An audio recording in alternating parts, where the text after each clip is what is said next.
He was being brutally beaten by his former teammate. Once, he was the greatest sword genius of all, but 3 years ago, Ranson was sent on an impossible mission. He returned crippled, missing a hand and a leg, all because of his teammates' jealousy. Now, he was beaten and humiliated every single day. But one day, he opened a strange book written in a language he didn't even know he could read. The book began to glow, and he vanished. He found himself inside a dungeon, 10,000 years in the past. There, he obtained a legendary item and returned to the present. That item released his sealed power and healed his arms and legs. And now, the Swordmaster Ranson was ready to begin his revenge. But before that, on the outskirts of Kushan City, a lonely castle stood in silence. A group of men enters the main hall. One of them questions whether the information is wrong, but believes it since it came from Lord Xius. He then asks if he is the only one who sees no demonic beasts, not even an ant. The subordinate comments that the rumor of Chief Nagi's arrival must have spread. His companion agrees that this would make sense.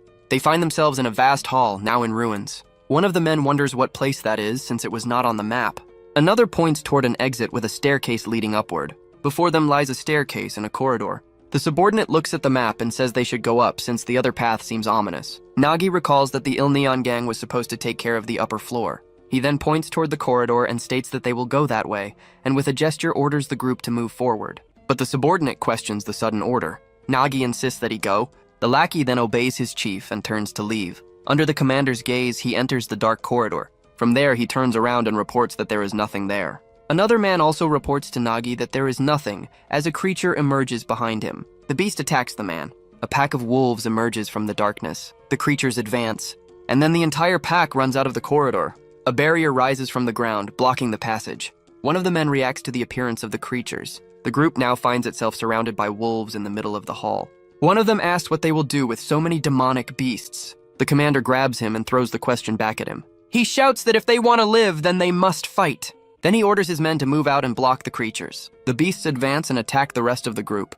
Nagi, the leader of the group, presses himself against the wall and then lets his sword fall to the ground.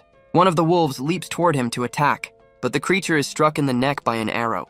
The man watches the beast's body fall before him. The wolf now lies dead on the ground. On the upper floor, an archer asks if they want help.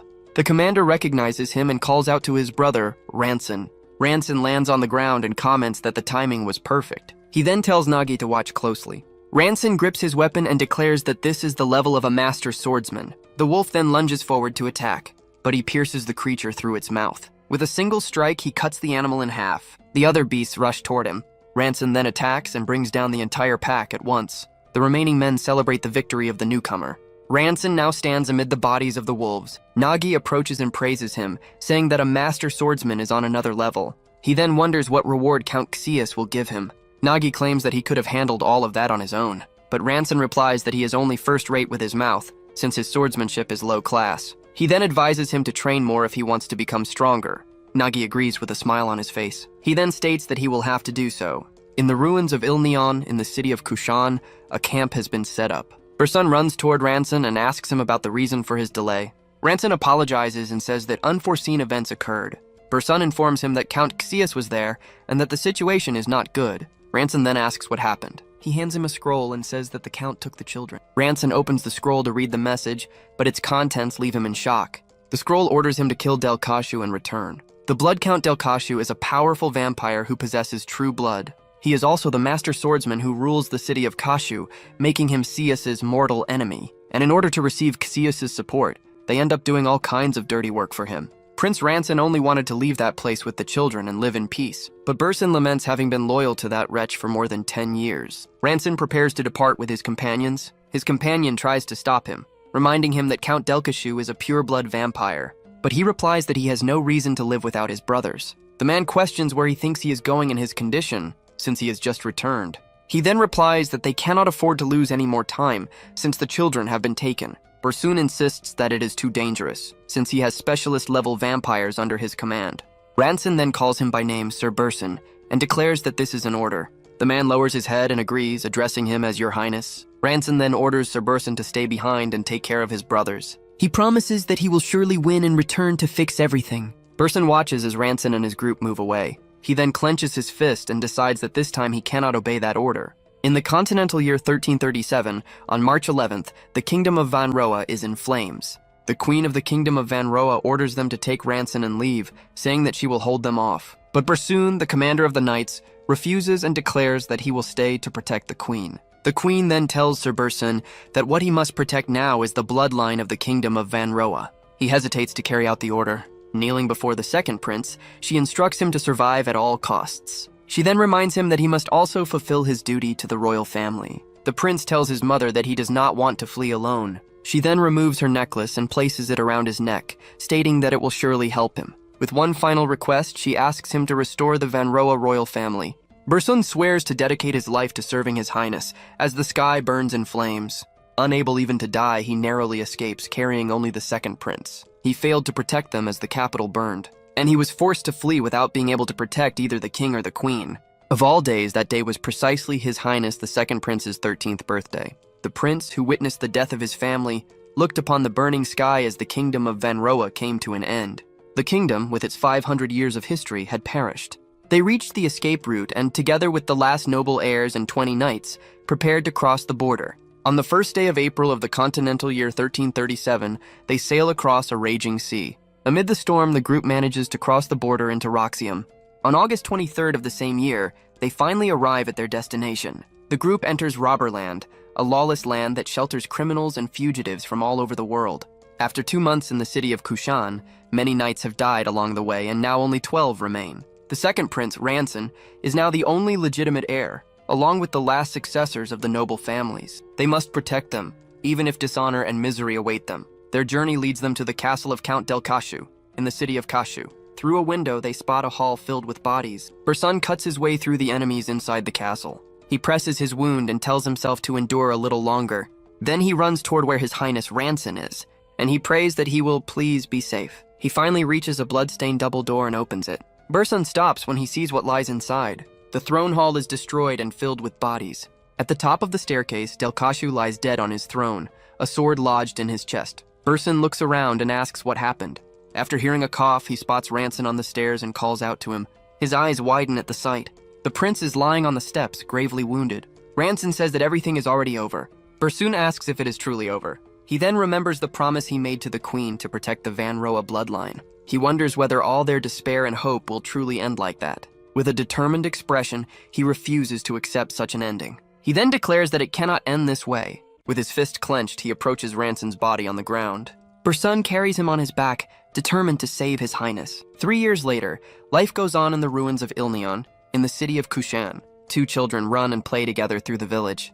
A young man with a prosthetic arm works at a construction site. Ranson pauses for a moment when Barsoon calls out to him. The older man walks toward him.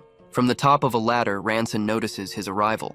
The prosthetic on his leg slips off the step and he loses his balance. Barsoon supports him and asks if he is all right, but Ranson wants to know what the Count said. He replies that, as always, the Count told him to wait another month. Ranson says they can manage for now, and then they will ask again next month. Barsoon reminds him that he told him not to do that kind of thing. But Ranson replies with a smile that he cannot ask the children to do it. His companion then comments that those children have already grown up. Even if they have grown up, Ranson begins to say something. Barsoon interrupts him and guesses that he was going to say that he would protect them. Ranson then finishes by saying that he would regret not having the elixir, and the man agrees. Known as the Potion of Life, the elixir is an ancient miracle found 200 years ago in the Ilneon dungeon. He states that this is merely an old story. Ranson then asks what that has to do with him, and Barsoon decides not to say anything more. The older man assumes that a miracle like that will not happen again. 3 youths run toward them, calling out to the teacher. They shout for him to be careful as something falls from the sky. Ranson raises his arm and catches a falling sword. With the weapon in hand, he warns that he has just fixed the roof and will not do it again. He then returns the sword to the boy and advises him never to let it go again. The boy justifies himself, saying that he was holding it tightly. But Ranson explains that it is not about gripping the sword tightly. He demonstrates that one must brace both legs and distribute the weight throughout the entire body. And then one must visualize the opponent in the mind. He recalls his own battle. In his memory, he was cornered and wounded. Delkashu leaped toward him for the final attack. The Count swung his sword in a fierce strike. Delkashu told him that the more one has to protect, the heavier one's thoughts become. Then the vampire ordered him to die, but Ranson managed to block the blow with his sword. He declared that he could not die because he had something to protect. Delkashu grabbed him and delivered another attack. Blood splattered across his face as he defended himself. In his memory, he delivers the final blow against the Count. He grips the wooden sword firmly. Barsoon and the boy watch him as the wooden beam above them splits apart. The boy comments that instructor Ranson tore the wooden dummy apart. Ranson looks at the training dummy, now split in two. He apologizes, explaining that he was only trying to demonstrate the strike and that he will fix it. Another boy runs toward him, calling out to instructor Ranson. The young man arrives and announces that there is a big problem. He says that Daisy and Seclin are in trouble. Ranson's expression changes instantly. Inside a building, he realizes that something is wrong.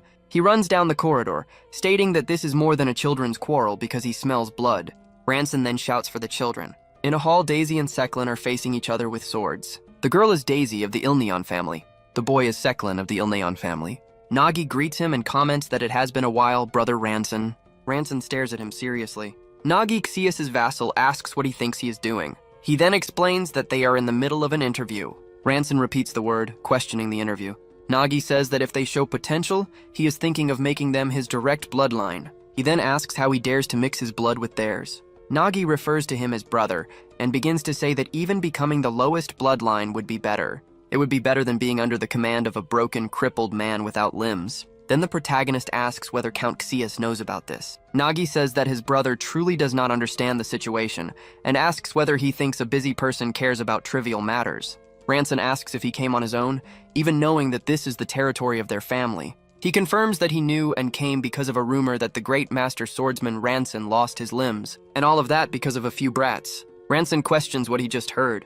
Nagi taunts him, asking if he can even protect them with that body. He orders him to leave the children alone and go away in silence, or else he will kill him. Nagi then mocks him and asks whether he even has the power to do that. Ranson rushes forward and attacks him with a punch, but two of Nagi's men block his attack with their swords. He then declares that they are no match and tells them not to underestimate a master swordsman. Person warns them not to underestimate a master swordsman as Ranson crosses blades with the two men. He then tightens his grip on the hilt of his sword. With a single motion, he sends both opponents flying away. Nagi then praises Ranson, saying that he is still as incredible as ever. Ranson comments that newcomers these days have no sense of fear. Nagi simply asks him not to be so harsh. But Delkashu intervenes, stating that their opponent is a monster. Ranson remarks that Nagi still seems insecure around him. Delkashu repeats the word insecure with a smile, and then asks whether that insecurity is toward him as Daisy and Seclin watch. Nagi then draws his sword. Ranson realizes that there is no way out in his current condition. He prepares to decide the fight with a single strike. In an instant, Ranson lunges and strikes Nagi. Nagi manages to block Ranson's attack with his sword, but Ranson states that he caught him. Then he unleashes a flurry of strikes. Nagi counters with a single slash. Next, the blades of the two collide. Ranson's blade shatters upon impact. He then asks Ranson what happened to him, and Nagi reveals that his core is completely ruined, and Ranson questions him. He then asks whether Ranson truly thought he would not reach the highest ranks. Nagi raises his sword and declares that this is why bloodlines are superior. He turns to Ranson and asks what he should do with him now. Nagi then suggests killing them one by one, as Daisy and Seclin stare at him. Bursun tightens his grip on his sword, deciding that if it is a fight, he will lose anyway. He then sheaths his weapon. Bursun simply calls out to Nagi. Ranson asks him to stop there, saying that there are children who need to be protected. Nagi merely laughs and asks what that is supposed to be. He then asks whether the master swordsman Ranson is begging him. Ranson admits that he is, stating that he knows him very well. He knows that what Nagi wants is to trample him and see him fall. Then Nagi sheaths his sword and says that he cannot let him escape so easily. He cracks his knuckles and says that he also needs to stretch a little. Next, Nagi lands a punch to Ranson's face. He follows up with another strike. Ranson crashes to the ground from the impact. He steps on Ranson's head as he tries to say something. Ranson finally manages to say that he is sorry. Nagi breaks into a smile. He then tells them not to go easy on him. Nagi announces that they will stop for today and continue tomorrow. Two boys approach the fallen Ranson and ask what they should do now that he is lost, but he replies that everything is fine because it was enough to protect them. Later, in a room, Ranson questions Daisy and Seclin about the reason for their actions. He then asks whether they were truly trying to become bloodline relatives. Seclin apologizes to his master. Daisy remains silent with her arms crossed while the boy kneels beside her. Ranson asks if she has nothing to say. He then questions her about what she just said. Daisy asks why she cannot serve under Cassius's command.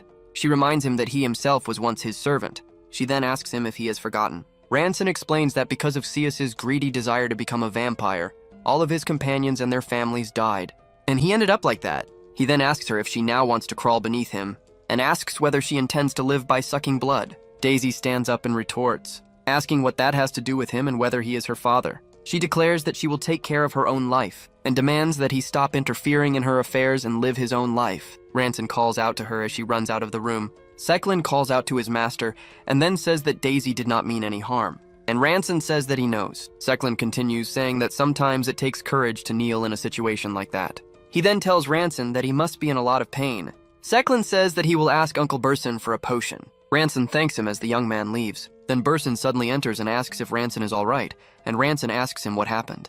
Burson begins to explain that earlier Lena told him something. She heard from Daisy that Ranson and Nagi were fighting, and that it seemed someone might get hurt. So the girl went to him to ask for help. Lena simply calls out to her uncle. The girl asks why he told, since Daisy had asked him to keep it a secret, and Burson confirms it. Ranson starts to laugh at the situation, and then he bursts into laughter. He thanks everyone for their concern as Burson hands him a potion. Ranson takes the vial and also thanks Daisy. Alone, he coughs. Ranson laments that if his core were intact, he could have dealt with Nagi. The scene shifts to two children running happily outside. He then corrects himself, stating that simply protecting the children is already enough. Ranson wonders what he will do, since Nagi will return the next day. He decides that he has no choice but to use the object in his hand.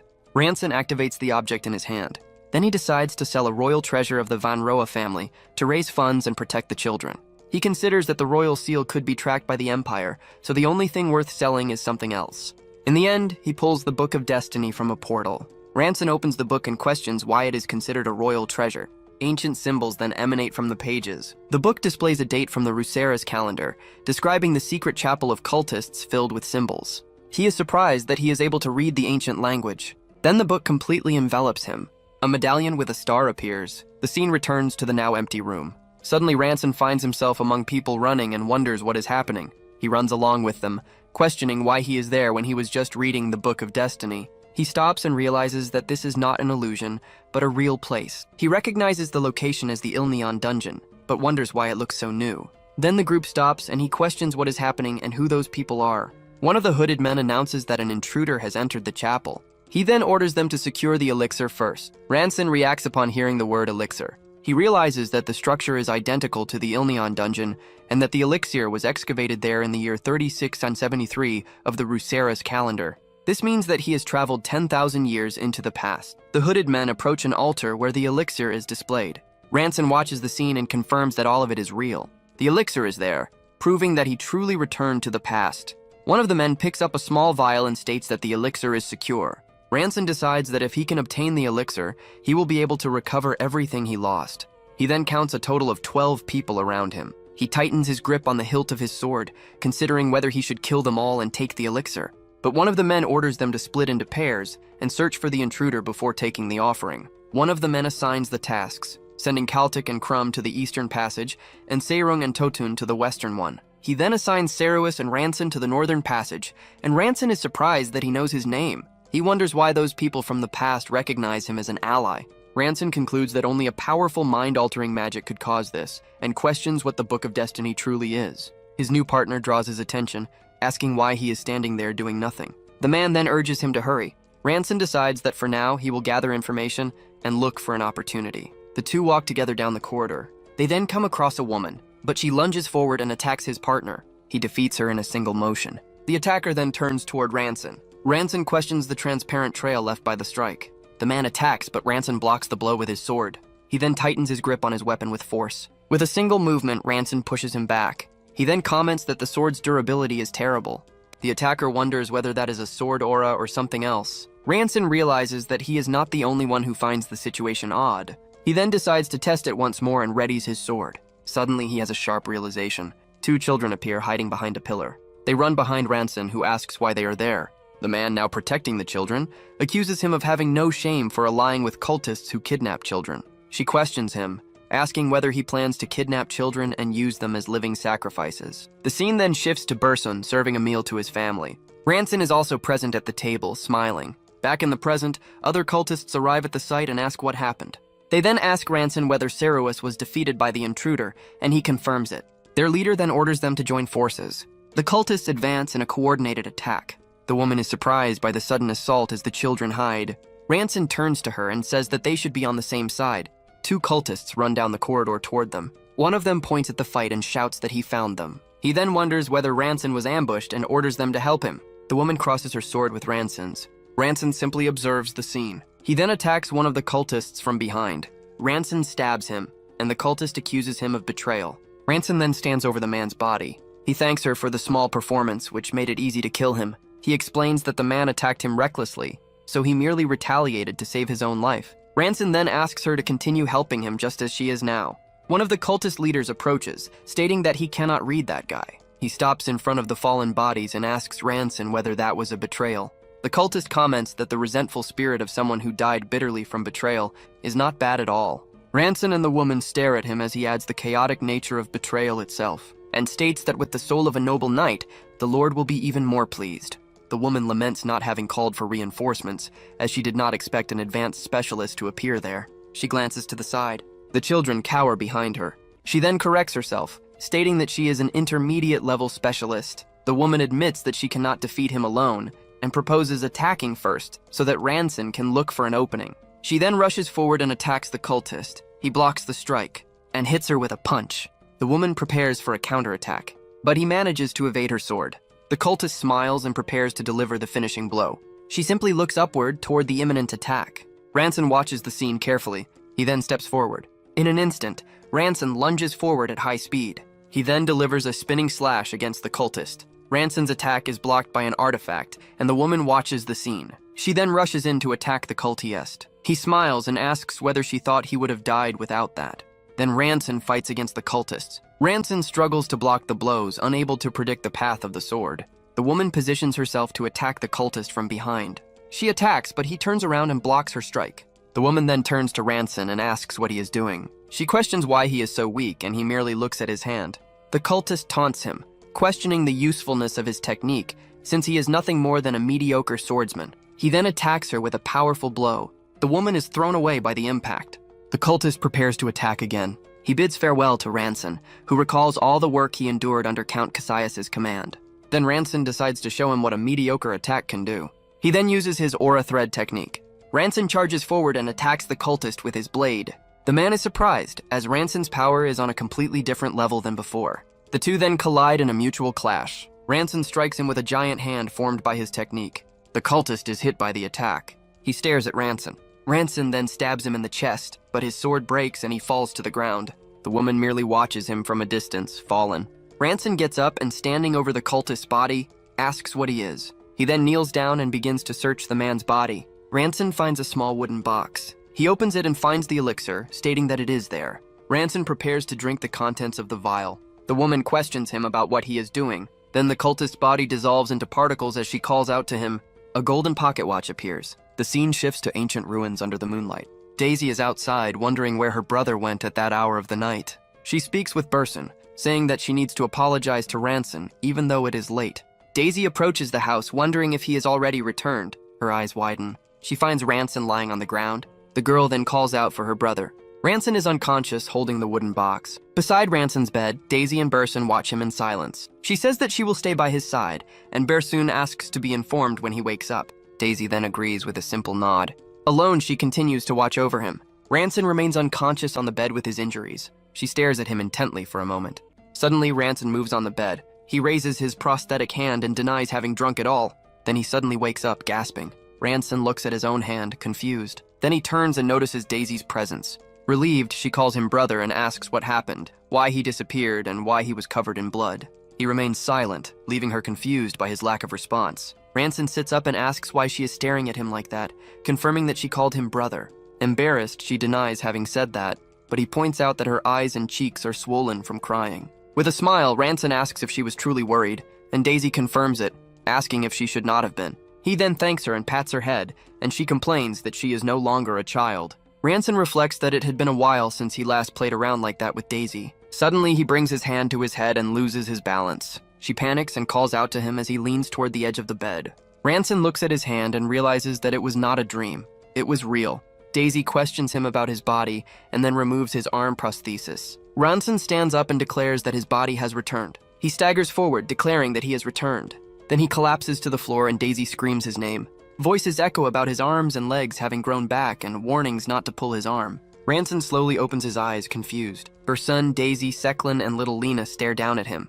Burson asks Ranson how such a miracle could have happened. He reveals that he drank an elixir, leaving Burson shocked by the cost of 50,000 dalins for a single sip. Ranson says that first he needs to check something and lifts the blanket. Bursun asks if he can move, and Ranson replies that he may need rehabilitation, but he will be fine. He approaches a dresser and picks up a small wooden box. Ranson asks Bursun to accompany him, and he agrees. Together, they look at an empty altar where the elixir should have been.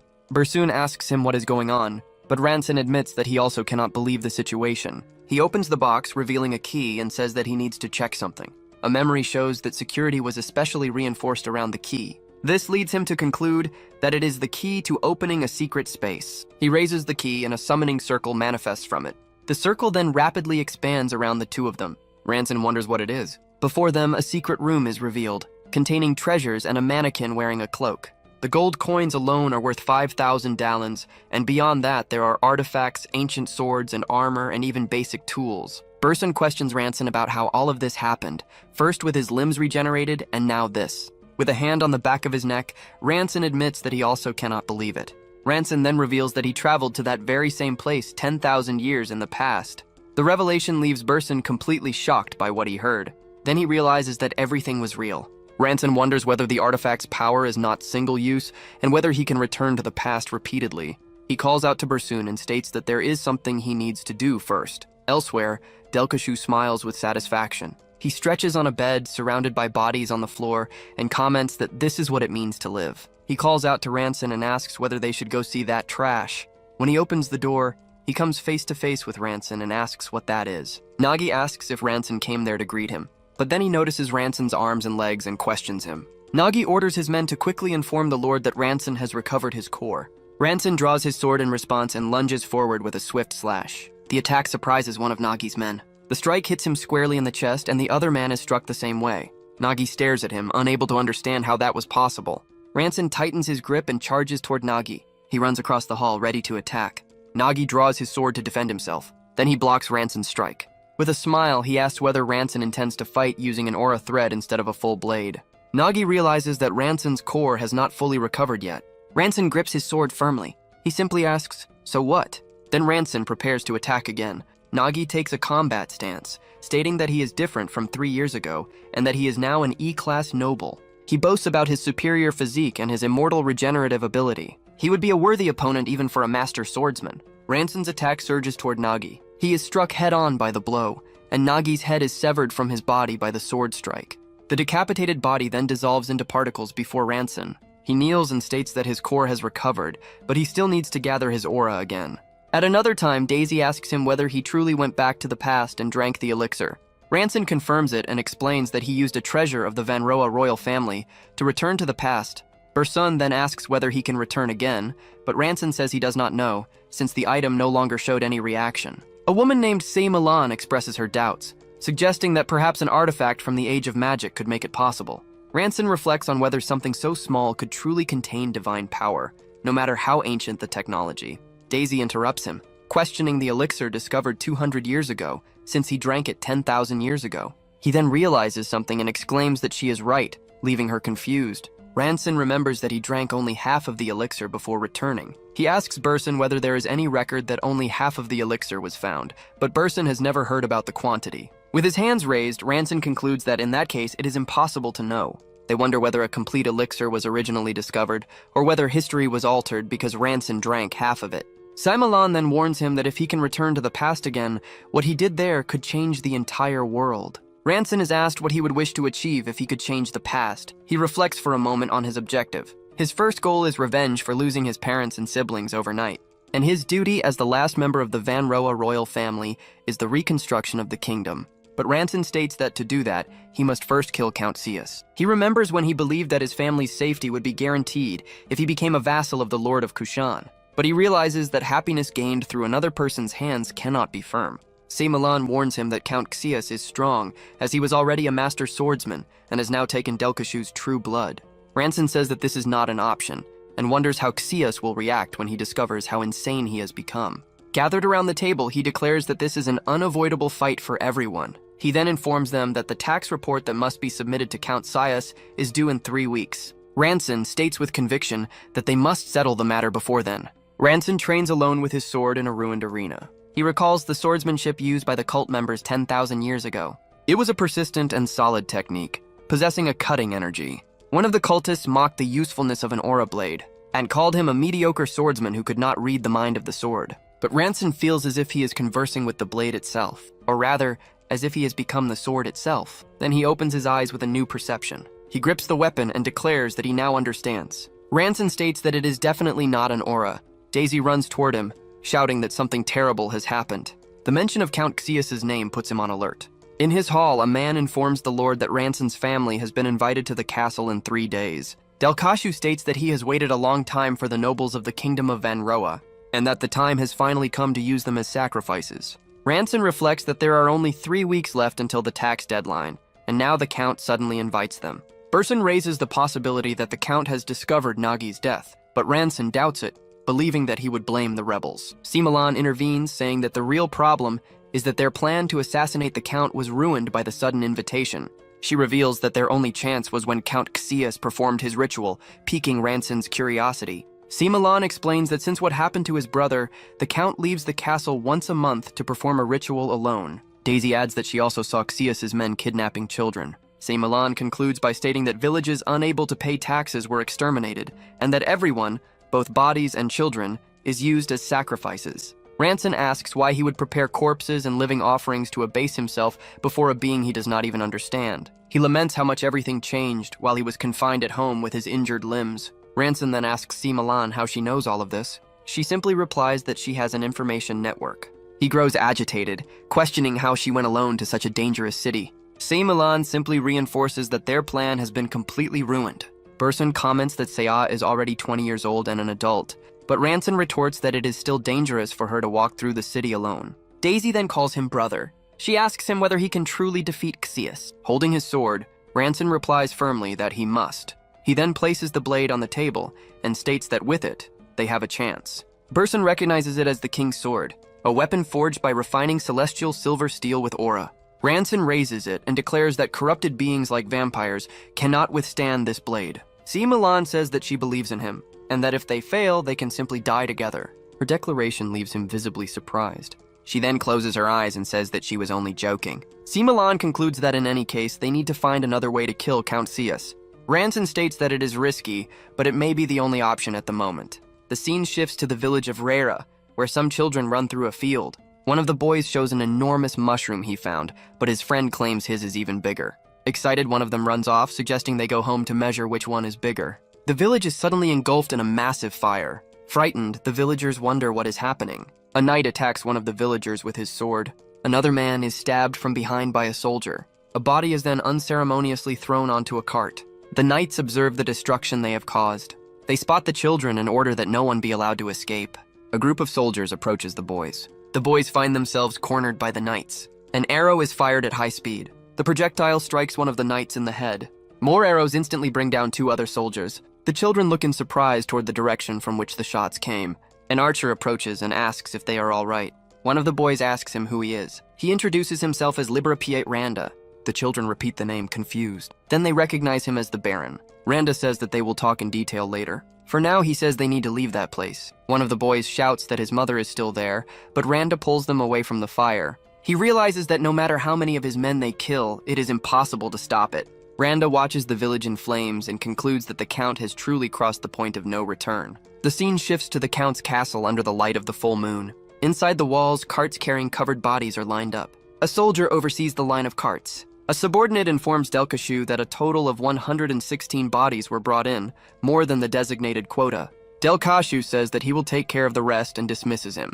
He approaches one of the bodies and pulls back the sheet covering it. He rises from one of the bodies and wipes his mouth. With a smile, he comments that Ranson's group will enter the palace tomorrow, and that the moment he has long awaited is approaching. Then he turns to walk away from the pile of bodies. Suddenly, a hand moves beneath one of the sheets, and Delkashu stops and turns, sensing the disturbance. A sword is swiftly drawn from beneath the sheet. A wave of energy erupts from the cart toward Delkashu. In an earlier conversation, Seamalan informs that, according to intelligence, the bodies from the village of Ruera will be transported today. She then instructs her brother to pretend to be dead and infiltrate the cart. That way, he would be delivered directly to the Count and must suppress his mana until then. The plan was to attack when the Count lowered his guard. Delkashu blocks the strike and asks what brings him there without notice. Ranson strains against his defense and admits that he knew it would not be easy. Delkashu comments that Ranson's body has healed and congratulates him for perhaps having found an elixir. Ranson realizes that the strategy has reached its limit, and that in the end, they will have to face each other. Then Delkashu prepares for combat and calls out to him. He invites him to give him the taste of a delicious despair. Ranson focuses and assumes his stance with the sword. He feels the connection with his blade, his eyes preparing to read the heart of the sword. Then the two charge forward and their blades collide. Delkashu is hurled backward by the force of the impact. He recovers and unleashes a wide horizontal attack. Ranson jumps to evade the blow. He lands and turns back toward his opponent. Delkashu charges toward him once again. Ranson prepares for the next move. Delkashu fixes him with an intense stare. Ranson slides across the ground, dodging the attack as it passes by him. He then spins and delivers a swift strike toward Delkashu's neck. But the vampire manages to block the blade at the last second. Delkashu remarks that it was impressive, for if his aura had been weaker, his neck would have been severed. He adds that this was to be expected of the kingdom of Manhwa. A new voice reveals that he must be the missing second prince of Manhwa, whose body was never found. Delkashu merely comments on how precious that is. He then states that by offering such a valuable soul, his wish will surely be fulfilled. Ranson advances with a powerful arcing strike. Delkashu declares that it is useless no matter how many times he tries. He then blocks the blade with his hand and claims that the sword will never pierce his aura. Ranson presses his blade harder against Delkashu's hand. Then their powers collide, causing a massive explosion. Elsewhere in the city, the night remains calm under the full moon. Nagi is sitting at a table outside a tavern with a companion. His men approach and ask why he called them. One of them asks if he is planning to stir up some major trouble. Nagi replies that no, but that he received information that something unusual might happen. Another member of the group then asks what kind of information he received. Suddenly, all of them react to a massive tremor. In the distance, they see the collision of energies and wonder if Count Celsius is fighting someone. The men ask if this was what the chief was talking about and who the opponent might be. Nagi takes out a spyglass and wonders who would dare do something so audacious. He decides that they need to check it out and hands the device to one of his men. The man looks through the spyglass and recognizes the person in the fight. Surprised, he wonders if that really is Ranson. Nagi asks what he heard, questioning whether Ranson's body has truly recovered. In a dark room, Simulan tells him that this is the last chance and that it will not come again. She advises him to think carefully so that he will not regret it for the rest of his life. Back in the present, Nagi remains silent. His men ask whether they are just going to keep watching. An image of an archer protecting frightened children is shown. The companions then declare that they should intervene as well. He turns to his men and apologizes. Meanwhile, the blades of Ranson and Delkashu clash violently. Ranson prepares to attack his opponent once more. Delkashu again stops the blade with his bare hand. Ranson retreats and prepares to strike again. Delkashu reacts when the blade finally pierces his defense. A cut opens on his neck and he touches it with his hand. He then clenches his fist and curses the boy. The full moon illuminates the top of the ruined castle. Delkashu touches his own neck and comments on the magnificent swordsmanship of his opponent. Ranson continues to stare at him without saying a word. Then the vampire supposes that one day he might be caught. He admits that it is not as if he can continue taking blows forever, as other vampires appear behind him. The vampires all advance together toward Ranson. He prepares for the imminent attack. With a single motion, he cuts down one of the approaching vampires. He curses the vampires, for he hid among the corpses only to face Xius in a one-on-one battle. Ranson realizes that there is no end to them. At this pace, he will be exhausted before he can even bring down Xius. One of the vampires attacks him with a swift strike. He dodges the blade as it grazes past his face. Ranson realizes that he needs to hurry and deal with them. Another vampire prepares a vertical attack against him. Ranson turns in surprise as he senses a sudden approach. An arrow cuts through the air at high speed and strikes the vampire squarely in the head, interrupting his attack. After the impact, the vampire's body crumbles to the ground. The other vampires react. Recognizing the silver arrow imbued with aura, Ranson turns to see where the shot came from. He recognizes Liberpiet Randa with his bow in hand. A young man beside him waves and shouts that they are there as well. Ranson calls him by name Jalren. Next, he sees Simulan approaching. Soon after, Daisy appears as well. He is surprised to even see Seklin among them. A group of men advances, with their leader shouting that everyone should die, as all of his targets are now gathered.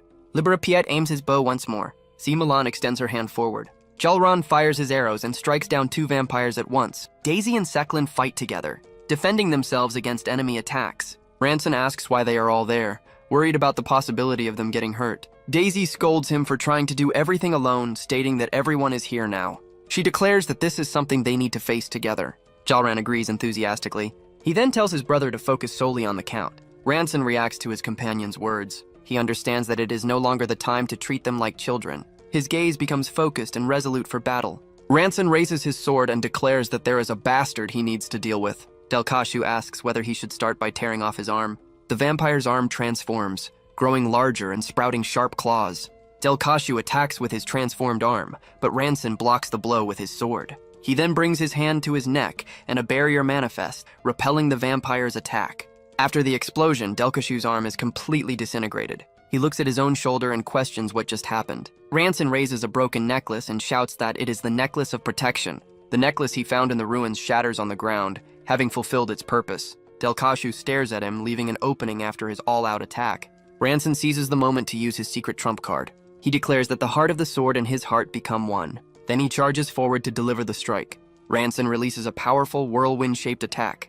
A man with his face partially covered reveals himself and asks how they dare do this to him, Kias. He then shouts that Ranson will be the one to die and unleashes his own attack. Ranson's whirlwind begins to overpower his opponent's strike.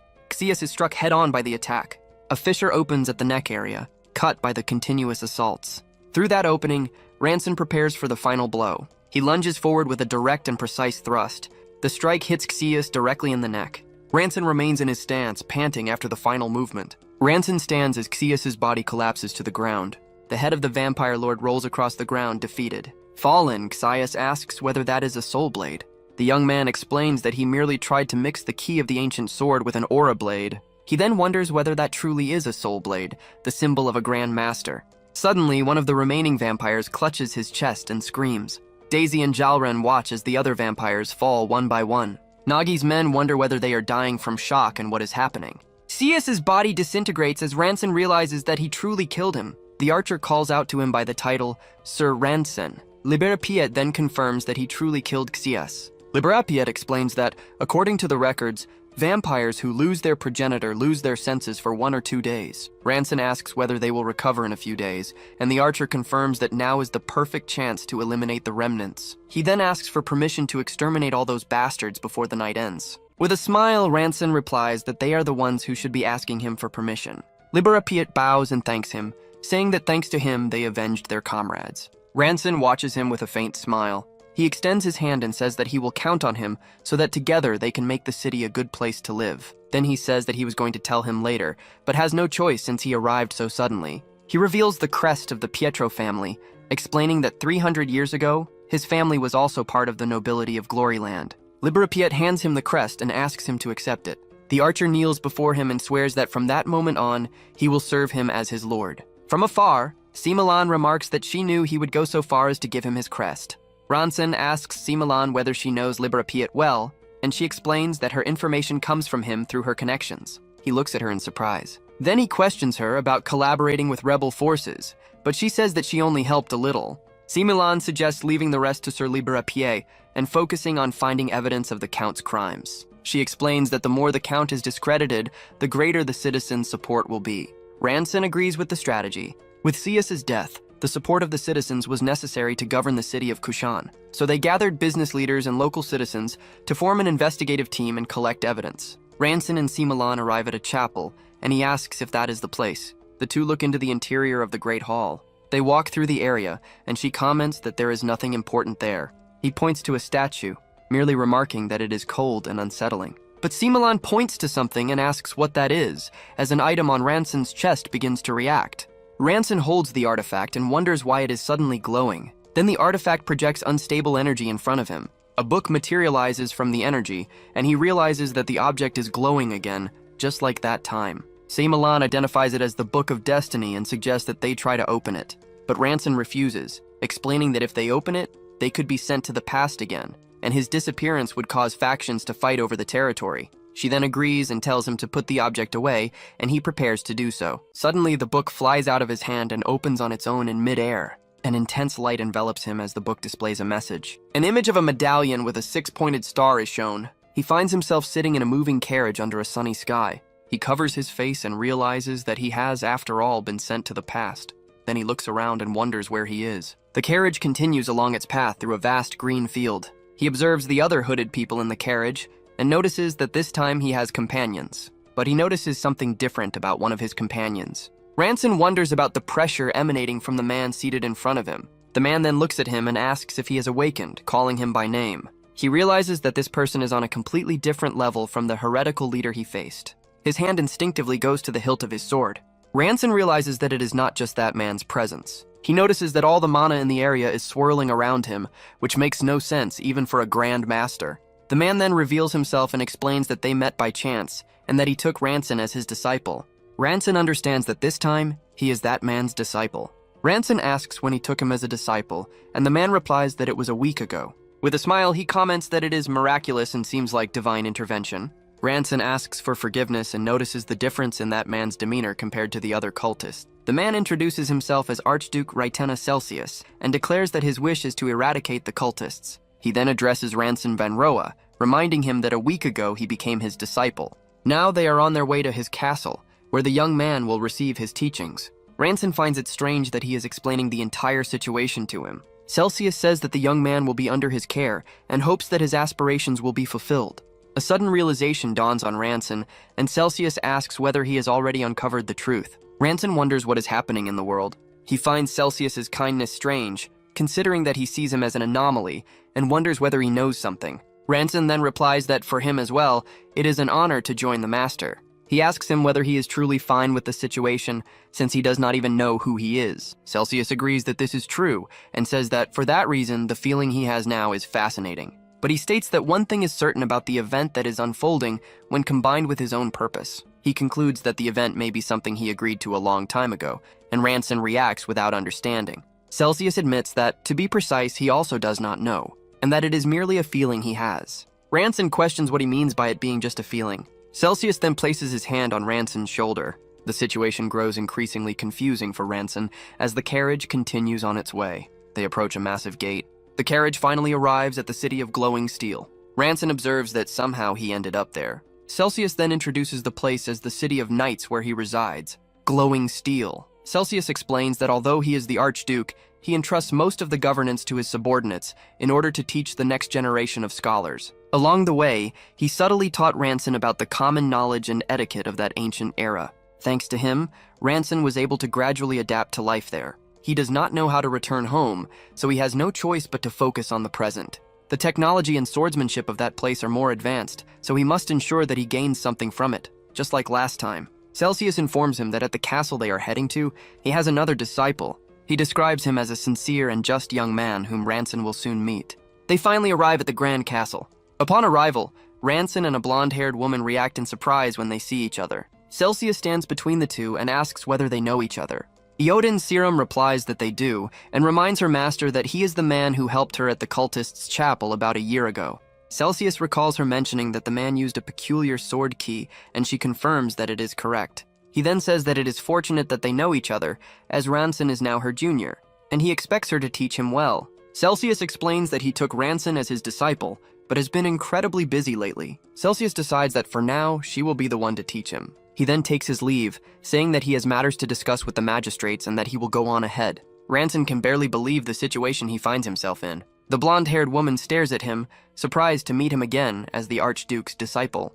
He turns to greet her, but she interrupts him and asks what he thinks he is doing. She then places her hands on her hips and asks if that is the proper way to greet one's senior. He realizes that she is already asserting herself through hierarchy. Eodin Serum informs him that regardless of his life until now, he is now one of the Master's only 2 disciples, along with her. She asks if she is wrong, and he agrees that she is right. She instructs him to always keep his actions in mind so as not to disgrace the Master. He finds her strict as she demands that he always maintain a neat appearance and proper conduct. She points at his boots and asks, when was the last time he polished them? Next, she indicates that his cloak is crooked. And finally, she asks what is wrong with his hair. She scolds him, saying that like that, he is no different from a bandit. Then she asks what it is and why he keeps staring at her hair. Ranson points to his own hair and asks whether she could say something about his as well. Eodin Serum touches her own hair. She steps back quickly as other people watch the scene. As they walk through a courtyard, the woman introduces herself as Eodin Serum. She adds that she is also a member of the Archduke's Royal Guard, the Knights of the Horizon. Eodin admits that, to be honest, he may be stronger than she is. But she heard from the Master that he still cannot properly control his sword key. She grips the hilt of her sword, stating that the only way to learn swordsmanship is by facing each other directly. Then she draws her sword and tells him to draw his, as it is time for his senior to teach him the way of the sword. Ranson understands why he was suddenly called to the training field. Eodin states that she is not doing this to vent her earlier embarrassment and asks him not to misunderstand her. He agrees and draws his sword, saying that there is no need for words before a blade. Iodin Serum explains that since they cannot manipulate mana, they focus on the spirit of the sword. She states that the spirit of the sword has a single will. Then Iodin demonstrates that will by charging forward to strike. Ranson carefully observes her movement. In the clash, the blades of the two collide with force. He manages to block his instructor's strike. She then reveals that mana simply gathers in accordance with that will. He then understands that this is something completely new. Iodin comments that a constitution that directly controls mana would be advantageous, but she reminds him that mastery is the pillar and mana is the roof. Building a strong foundation is the most important thing. Iodin then asks him to try to raise the aura of his sword. Ranson concentrates, and a power begins to form around his blade. Ranson finally succeeds and says that he understands. Iodin Serum observes his blade carefully. Then she turns and offers her own sword to the young man. Iodin asks him to try raising the aura with her sword as well. He prepares himself for the new challenge. But Ranson questions what is happening with the blade. He wonders why the sword is behaving that way. Iodin then states that it is just as she expected. The instructor explains that a sword's aura is the manifestation of the blade's spiritual power, and a better sword possesses stronger spiritual power, which is why he succeeded earlier. She classifies him as a low-level specialist, barely at the introductory level, leaving him surprised. Iodin reveals that this level is the stage of reading the sword, swinging it along the path it reveals. Ranson's first step is to develop the ability to release aura with any sword. She then declares that there will be a special training session that night. After the training, Ranson is lying exhausted in the middle of the courtyard. Iodin calls him by name as he turns on the ground. She then asks whether the ground is supposed to be his bed. The instructor warns him not to disgrace his master's reputation and to be careful. Iodin asks why he is wearing the same clothes as yesterday, and Ranson replies that he did not sleep. He then stands up and grips his sword with determination. An energy begins to envelop the blade of his sword. Ranson delivers a powerful slash into the air. His master watches in complete surprise at the feat. He explains that he practiced all night, which is why he managed to do something he could not before. Iodin retorts that not even the most brilliant talent could achieve that in less than a week. Despite that, she congratulates him and says they can move on to the advanced stage. Ranson asks her to proceed with the training. Then the two begin an intense combat in the courtyard. Ranson attacks with force and Iodin blocks the strike. She holds her ground against his assault. Then, in a rapid exchange of blows, he pressures her with his attacks. Two spectators wonder how Ranson can be like that, and one of them notices that Iodin is actually being pushed back. The instructor comments that he is even using sword support. Iodin then leaps and charges at him with an aerial attack. He carefully observes her movement. Her blade stops just centimeters from Ranson's neck. He wonders how she could be so fast. After the strike, Iodin throws her sword into the air. She explains that this is the level of sword specialist, where the sword moves on its own. Ranson then understands that there is a stage where the sword moves even before he thinks. Iodin informs him that in 2 weeks there will be an exchange event with a scheduled duel. And naturally, all eyes will be on Ranson Van Roa, the direct disciple of Archduke Raitena. Iodin states that he absolutely must advance one more stage before then. Ranson smiles and says that it is just as expected. He then declares that this is fun. A voice approaches, scoffing at that man, Raitena. The man questions how Raitena took in an orphan and now a vagrant of unknown identity.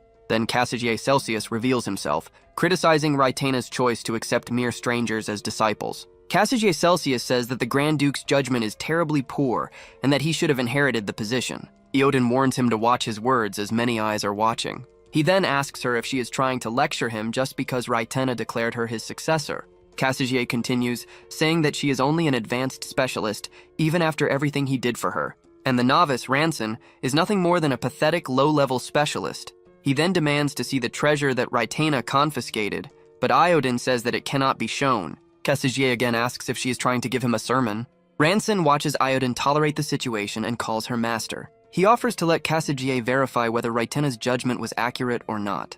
The man questions him, not understanding the proposal. Ranson suggests that they have a match if he does not trust his swordsmanship. Iodin tries to stop him, but Cassigier wonders who would fight with a mere disciple. Ranson then asks if the solution is not simple, and states that all he needs to do is shut everyone up with his impeccable skill. The spectators whisper among themselves about the young man's audacity. Cassigier Celsius clenches his fist and questions his nerve. Then he turns and says that he will see how long Ranson's insolence lasts. She then turns to Ranson, saying that this is serious and that their master is a problem. He merely smiles and asks if she is done laughing. Iodin looks away and says that she could not hold it in earlier. Ranson states that no matter what schemes he uses, they only need to defeat everyone. She then agrees and tells them to resume training. Later that night, Ranson walks outside the courtyard. He then spots Iodin sitting on a stone bench and calls out to her. Approaching from behind, Ranson asks if she came out to train again. She replies that she was just looking at the stars. Ranson realizes that he used informal speech without noticing. Iodin invites him to look at the stars as well, and the two sit together. Iodin says that she will not scold him for the informal speech since no one is watching and calls him her savior. In a memory, Ranson simply responds. Iodin continues, saying that it is a bit late, but that she was very grateful that he saved her and the children. He then suggests that if she is grateful, she should use formal speech since he saved her life and is older. Ranson asks if she likes looking at the stars, and she replies that she likes to look at the 13 main deities, which makes him curious. She explains that all stars move, but there are 13 that do not move and remain in place, named after the deities. He then asks her why she likes those stars. Iodin points to a star, Mibabar, the goddess of wisdom, which rises only above their heads there. She reveals that when she was young, she did not know where she belonged. But when she saw that star, she realized where she should be, and that is why she likes to look at the 13 main deities. Then Iodin stands up to leave, saying that she needs to prepare a lecture, but Ranson reminds her that she has already finished it. He teases her, saying that she is just running away because she is embarrassed. Day breaks in the Great Hall. Iodin and Ranson walk together down a corridor. Before opening the door, Iodin asks him if he is ready. With a confident smile, Ranson simply answers yes. They then step out into a large courtyard where many other warriors are waiting for them. Ranson is surprised by the enormous number of people present. A group of men asks if he is the Grand Duke's direct disciple, and one of them says they will find out soon enough. He then realizes that everyone seems eager to tear him apart. Ranson understands that countless people wanted that position, so they would not look upon him kindly. An older man announces that, in celebration of the gathering, friendly duels may begin. The combat arena is presented as the fighters take their positions. Ranson waits alone at the center of the arena. His opponent stares at him from the other side of the field.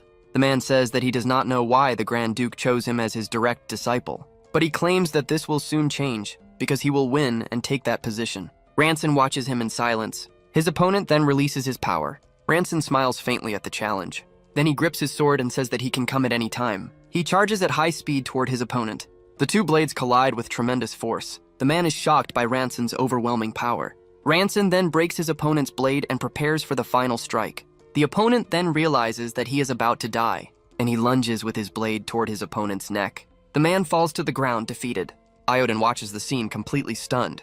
Cassigier Celsius is left speechless by what he has just witnessed. Ranson then turns to the crowd and simply calls for the next challenger. A new opponent takes position in the arena, raising his sword toward Ranson. He then charges forward with a powerful strike. Ranson prepares for the counterattack. With a single motion, he dodges the blow and brings his opponent down. Ranson rests his sword on his shoulder and calls for the next challenger. Other knights watch the fight from a distance. Then he defeats another opponent with a precise strike and asks for the next. He knocks down the following one with a punch and, with the man already on the ground, calls for the next. The spectators comment that he is a monster for having defeated one of their uncles. Cassigier Celsius watches the scene with disdain and then turns and leaves the area. He wonders if those were all the opponents his great-uncle prepared, finding it easier than he imagined. A final opponent approaches, and Ranson asks if he is the last training partner. The mysterious figure announces, "Here I come!" and charges to attack. Ranson prepares for combat, concentrating power into his sword. His opponent rushes in swiftly to strike. Then the mysterious figure leaps to deliver an aerial blow. But Ranson parries the strike, and the opponent's sword flies from his hand. He then wonders if he might have gone too hard on the young man. Next, the hooded figure turns to leave. Before departing, the youth bows in respect. Ranson watches him leave the combat arena. The scene shifts to a banquet hall with a lavish table. Two men talk and drink wine during the celebration. Iodin and Ranson, now dressed in formal attire, comment that they are glad everything ended well. Ranson remarks that if the closing banquet goes smoothly, there will be no problems, but then he points to his senior's outfit. Iodin replies proudly that it is the standard attire and that he should learn from her. He then asks why she is wearing training shoes. She quickly walks away, leaving Ranson behind. The banquet takes place, marking more than a month since his arrival. He recalls the Book of Destiny that brought him to that time, and had hoped that something would happen. His thoughts are interrupted when a voice calls him Lord Ranson. The young man he fought earlier approaches and introduces himself again as Milo Hyasin. Ranson recognizes him as his final opponent from the arena. Milo Hyasin suddenly bows and declares his admiration, leaving Ranson surprised. He explains that he was captivated by Ranson's confident stance and that it was an honor to fight him. Ranson scratches the back of his neck as he accepts the young man's exaggerated praise. Milo reveals that he also possesses a unique constitution. He then removes his hat and reveals himself to be a half-elf. Ranson realizes that elves truly exist. Milo explains that ordinary people communicate with sword spirits, but his dream is to be like Ranson, someone who can use both sword spirits and elementals. Ranson feels a bit guilty for not having a unique constitution. The young half-elf reminds him of his own children, so he cannot bring himself to say anything. Ranson then encourages him, saying that he will succeed if he tries hard enough. Milo shares that after a popular procedure, it became easier for him to communicate with sword energy. Ranson asks whether something like doping has become popular these days. The two continue their conversation in the middle of the hall. Suddenly, Milo points toward the window and says that it is beginning. The psychedelic moon rises in the sky through the banquet hall's window. He comments that it appears once a month and is very beautiful to see from there. Ranson, however, questions whether it can truly be considered beautiful. The triangular moon hangs in the night sky. Suddenly, a scream echoes through the banquet hall. One of the guests asks what is wrong with his companion. Ranson watches the scene, not understanding what is happening. People begin to transform into monstrous creatures. He then wonders whether this is the prophecy of the Book of Destiny. Milo suddenly bends over in pain and calls out to Lord Ranson. The young half-elf says that his body feels strange as he transforms. Ranson calls him by name, watching the change. Milo then wonders if he will be all right as the transformation progresses. Ranson kneels before the creature and asks Milo to awaken. The beast recognizes him and murmurs Ranson's name. He then confesses that his wish was to become a knight. Ranson watches him with an expression of anguish, but a monster charges in to attack, and Milo throws himself at the creature to stop it. Then Ranson turns at the last second as he senses the assault. The creature attacks, but its blow is blocked and it is hurled away. Then the creature lunges at Ranson. He then asks why this is happening, but the beast charges again, evading the strike. Ranson once again wonders why this is happening. His attacks continue to miss their mark, and he wonders why. A voice calls out to him, pulling him out of his trance. At his side, Iodine Serum blocks the attack of another creature.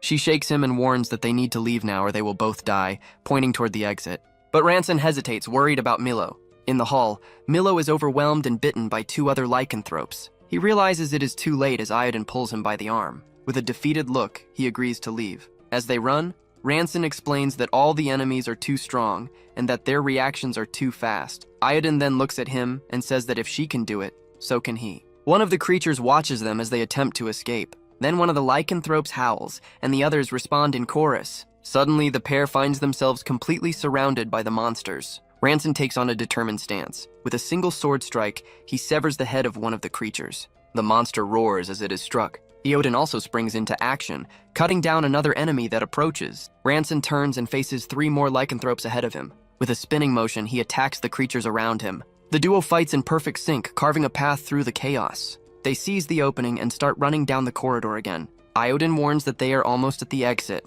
She says they will leave through there to regroup with the other knights. But as they stop in front of the door, she says that the monsters are after the master of the treasury and that they need to stop them. They turn and realize that the lycanthropes are blocking the door. Iodine raises her sword, stating that this is the last one and that she will attack again. But Ranson stops her and asks her to wait a moment. He says that something feels wrong, and from the back of one of the monsters, something begins to emerge. Tentacles burst violently from the creature's back. The two watch as the other lycanthropes also reveal their tentacles. Then Iodine takes position and blocks the rain of attacks with her sword. Ranson watches her and reflects on the realm of sword mastery, where reaction speed approaches 0. He calls for them to advance together, and she agrees. On the ground, the severed tentacle pieces begin to move and regenerate. Ranson turns as he notices movement behind him. One of the regenerated tentacles lunges rapidly toward him. With a swift motion, he manages to block the attack. He then joins Iodine and warns her that those things are regenerating. The two face the tentacles, and Ranson concludes that merely cutting them will not be enough. Iodine shoves Ranson aside, placing herself in front of the attack, and she is grabbed, the tentacle piercing straight through her abdomen. Ranson is left in shock at what has just happened.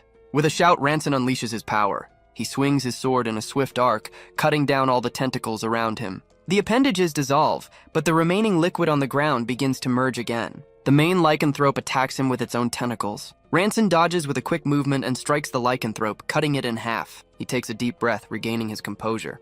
Alone in the hall, he turns and walks toward the exit.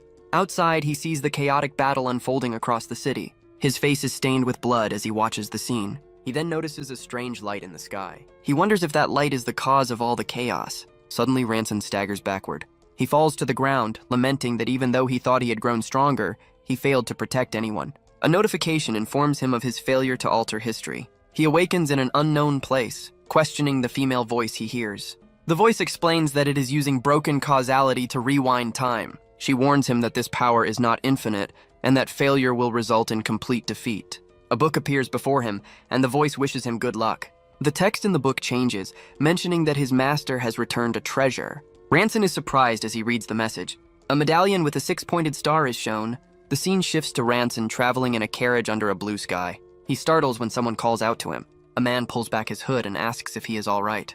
The man is Burson, who mentions having found him by chance and taken him as his disciple. Ranson then realizes that he has returned to the beginning of everything. Ranson turns to his master and greets him. He then asks what war trophy he brought back in the chest. Burson reveals that it is a sacred relic of the cult. Upon hearing that, Ranson realizes the terrible connection to future events. He tries to warn his master that something terrible happened because of the relic, but Burson interrupts him with a simple, "Enough." He states that he does not know what happened, but that it seems to be something Ranson himself must resolve. Ranson asks him what he means by that. His master simply replies that he does not know, but that he is sorry and thanks him. With that, Ranson understands that he will have to resolve everything on his own. Then he decides to make a different request of Burson. He asks his master to teach him the art of the sword. Burson smiles and agrees that starting that way is not a bad idea. The two take their positions for training, swords in hand. Burson raises his weapon and declares that from that moment on, he will show him the objective he must pursue. Energy gathers around the blade of Burson's sword. He then challenges him to attack with all his strength. Ranson accepts and, with his own sword energized, announces his attack. He charges forward swiftly. Then he unleashes a strike that creates a massive whirlwind. The technique surges toward his master, but Burson stands firm watching the attack approach. He smiles with confidence. Gripping the sword with both hands, he prepares himself. With a single motion, his blade cuts through Ranson's attack. Surprised, Ranson drops to his knees and asks what that was. Burson reveals that it is the realm of the complete blade, the aura of steel. He explains that one must refine the soul until it becomes one with the sword. Ranson stares at his master, understanding that he must reach that realm. Elsewhere, Iodin Serum is informed that, for a time, she will have to teach. Ranson steadies himself with a resolute gaze, determined to protect them. In the castle courtyard, he practices a wide swing with his sword. He continues the motion with a precise spin, but his training is interrupted, making him look up. The castle tower bell begins to ring. In the sky, someone announces that the psychedelic moon has appeared. Milo Hyacinth smiles enthusiastically at the person beside him. In a hall, Ranson watches the scene with a tense expression, as everything has begun. Under its influence, two of the knights transform into lycanthropes and roar. Ranson observes the scene in silence. He recalls that for 2 weeks he traveled through time, discovering that the monsters were students who had received a treatment mentioned by Milo. Even after investigating the related drugs, he found nothing unusual. He remembers Milo calling out, saying that his body felt strange as he transformed. Ranson recalls that moment with a tense expression. Then he finds himself once again before Milo, who is struggling against the transformation on the ground. He kneels and asks his friend to hold on just a little longer, but another creature charges at him. With a swift motion, he cuts the beast down with his blade. After the strike, he finds himself surrounded by other lycanthropes. Even so, with his sword in hand, he stands firm and determined to try. One of the lycanthropes leaps toward him to attack with its claws. He decides that this time will be different and advances with his sword, declaring that he can drive the monsters away. With a sideways slash, he strikes one of the lycanthropes. His movement opens a path through the enemies. He sees Milo being attacked by another lycanthrope and shouts his name, then runs toward them to help. Suddenly, one of the creatures appears behind him. He turns and cuts down the lycanthrope. A scream distracts him, making him look to the side. Another monster charges toward Milo, who lies on the ground. The creature calls out his name as it is subdued. Ranson freezes as he remembers Milo's wish to become a knight. He fails to protect him once again. Then Iodin shouts his name. Iodin positions herself in front of Ranson and blocks the attack of one of the monsters. She shakes him and warns that they need to leave now or they will both die, pointing toward the exit. Iodin then says that they are all ridiculously strong and suggests splitting the tasks. She proposes cutting the necks while she handles the claws. But Ranson interrupts her with a shout, telling her to be quiet. Ranson drops to his knees on the ground, and she shouts his name again. He then charges alone down the corridor toward the lycanthropes. With a leap, he throws himself at the creatures to attack them. Ranson kneels on the ground, defending himself against multiple attacks. The scene shifts to a starry night sky. On a rooftop, Ranson asks Iodin whether Lord 13 is watching, leaving her confused. She turns to him and asks how he knew about that. He explains that he knows because she already told him, and that seeing Lord 13 helps him know where they are. Ranson asks if she is thinking of protecting that place while looking at the sky. Iodin confirms that it was there that she received everything she has, but asks him why he protected her. He then recalls the words about staying alive and protecting. She mentions the realm of sword support, where the weapon moves on its own, and Ranson asks whether it moves against the owner's will. With a smile, Iodin asks if his concern is that she might not be able to control her own sword, but she explains that upon reaching that realm, such distinctions lose their meaning. Ranson reflects that the sword is him, and he is the sword, and that its movement is merely his heart. Back in the battle, he unleashes a circular strike against the enemies. From the defeated creatures, a new mass of tentacles forms. The tentacles surge forward to attack Ranson. He advances through the blows, carving a path with his sword. He prepares for a final attack. With a single motion, he cuts the creature in half. Iodin runs to him and asks if he is crazy and trying to kill himself, as he realizes that he saved her. He then says that if she has the breath to talk, she should use it to swing her sword. Then one of the lycanthropes charges to attack. Ranson intercepts it with a strike of his sword. He realizes that he saved Iodin and killed the monster.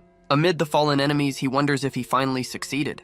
Iodin then warns that the lycanthropes are heading outside. She pulls him and says that they need to leave as well. Outside, Ranson notices a familiar light in the sky. He asks in disbelief whether this is happening again.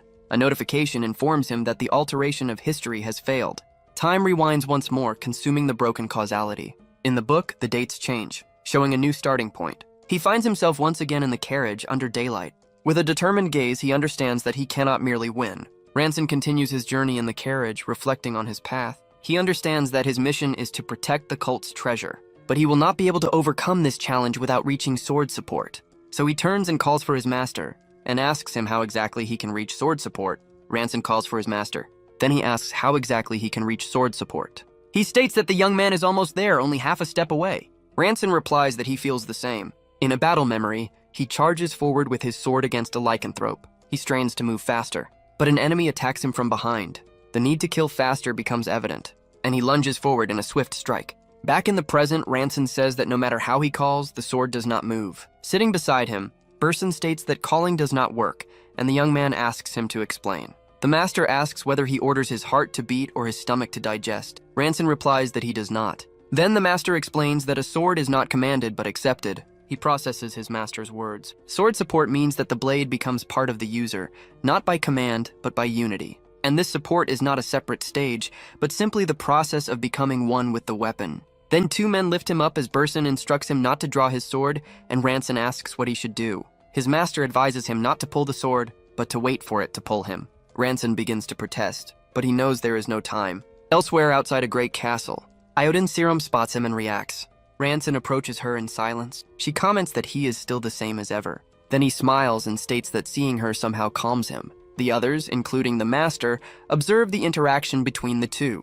The master comments that he realized it faster than expected, and Ranson raises his sword into the air. Two guards react, questioning his audacity in front of the Grand Duke, but a hand is raised to silence them. Burson declares that the young man has finally touched it. He has reached the realm where the blade and the self are one. Then his master asks what Ranson's true desire is. He states that his desire is to protect Iodin and the city. His gaze hardens with conviction. Iodin watches him in silence. Later, inside a banquet hall, Ranson, Iodin, and Milohiesin are together in formal attire. She thanks Ranson, saying that thanks to him she was able to wear proper shoes to the graduation banquet. And she confesses that she almost ran away midway to change them. He replies that that would have been strange for him. Milo says that to protect the two of them, it is better to stay nearby. Iodin asks what he means, but Ranson replies that some things are just like that. The half-elf comments on Iodin's unexpectedly sloppy side, and she insists that it was only that one time. Ranson remains silent, his gaze focused. A prophecy says that if the words in the Book of Destiny are erased and the Master returns to the past, only one chance will remain. Suddenly a bell tolls and a rift opens in the sky. Ranson turns and states that this time they must succeed. Then lycanthropes invade the hall, attacking those present. Iodin asks what is happening as Milo drops to his knees. Ranson grips her by the shoulders, asking her to listen carefully. He instructs her to lead the knights and evacuate the healthy recruits, but she protests, saying that they need to kill the monsters before any evacuation. He states that he will handle the monsters and that she must gather the troops after the retreat. Ranson then orders her to find a strange light to the south of the city, attack it, and eliminate its source. Iodin asks if he knows something. He confirms it and tells her to go, ordering her to take down anyone who tries to stop her without hesitation. Meanwhile, the lycanthropes continue to gather in the hall. Iodin finally agrees to his orders. Then she runs out of the hall to carry out her mission. Ranson remains in the middle of the chaos, holding one of the lycanthropes. Beside him, Milo begins to transform into a lycanthrope, saying that his body feels strange. Ranson asks him to hold on just a little longer. He turns to face the enemies approaching, and positions himself to protect Milo, surrounded by other lycanthropes. A horde of perhaps 300 lycanthropes reveals itself before him. A creature attacks with a powerful blow, but Ranson steps in between its claws. He decides that the number of enemies does not matter as long as his sword responds in his hand. Then he unleashes a series of high-speed strikes. The attacks hit several lycanthropes at the same time. Ranson advances, cutting down another opponent in his path, and he promises himself that this time he will not let a single enemy escape. He launches himself in a sweeping arc of motion, his blade cutting through the air. A lycanthrope lunges at him, but his reaction is instantaneous. His body moves even before he realizes it. He understands that it is not he who is wielding the sword. The sword is guiding him, leading him to strike another monster. The amount of information the blade transmits to him is overwhelming. It is incomparable to before, as he finishes off yet another creature. Dozens of movements that have not yet happened unfold before his eyes, and he realizes that this is the realm of sword perception. The remaining lycanthropes charge at him from all sides. He prepares for the attack, and unleashes another torrent of strikes that fills the entire hall. The creatures' bodies fall around him. This time he managed to kill all the lycanthropes before they could escape. Looking at the carnage, he declares that it is done. Milo curls up on the ground, now fully transformed. Ranson kneels beside him, asking him to hold on, as there must be a way to reverse it. But Milo replies that it is not that simple. Ranson encourages him not to say such weak things, stating that the skilled mages there will surely find a way. Milo apologizes to him and says that he knows the truth. He states that his condition cannot be undone, and that his only wish is to die as a human. And Milo takes his own life before Ranson. Several tentacles emerge from the creature and surge toward Ranson. He grits his teeth as he defends himself and drives his sword into the creature, being struck by the tentacles in the process. The monster bursts into flames and Ranson says that he has already suffered enough. As he watches the body burn, he promises that if Milo is reborn in 10,000 years, he will treat him well as family. He sheathes his sword and runs out of the hall, passing by the bodies of the lycanthropes. He looks over the city and realizes that there is no light, concluding that Iodin succeeded. Iodin runs toward him, calling out his name. She keeps running while shouting that Ranson was hit and that the master broke the chains of the heretics. In her recollection, she reveals that when the master was defeated, the strange light disappeared. With that, the lycanthropes lost their strength and one collapses in front of her. Ranson smiles, a light glowing in his chest, and says that she did well. Iodin suddenly stops as she sees him dissolve into particles and calls out to him. The full moon shines in the night sky.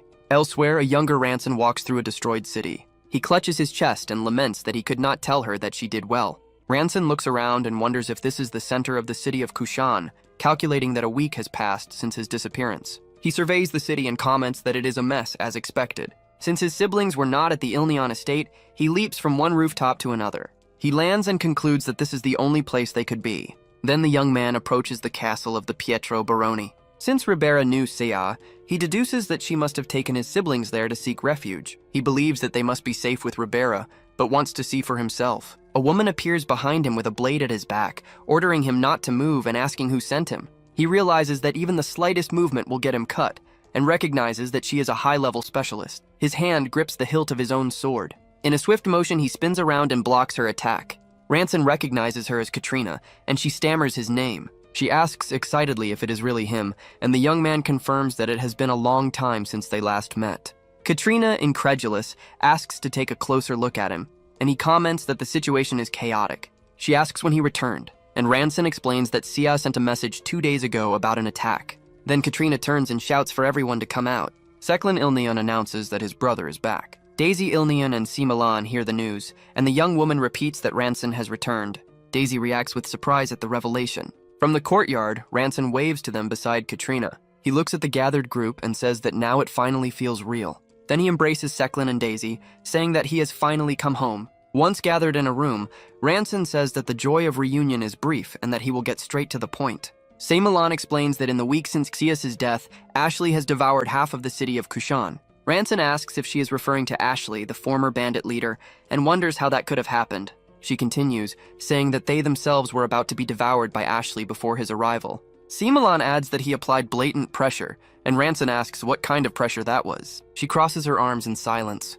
Daisy then reveals that he wants to marry her. Ranson wonders if he heard that right and asks what Ashley wants. Seymolan begins to explain that about 3 days after his disappearance, Ashley was the first to act. He brought in territorial forces, formed alliances with unscrupulous families, and even drew neutral factions to his side.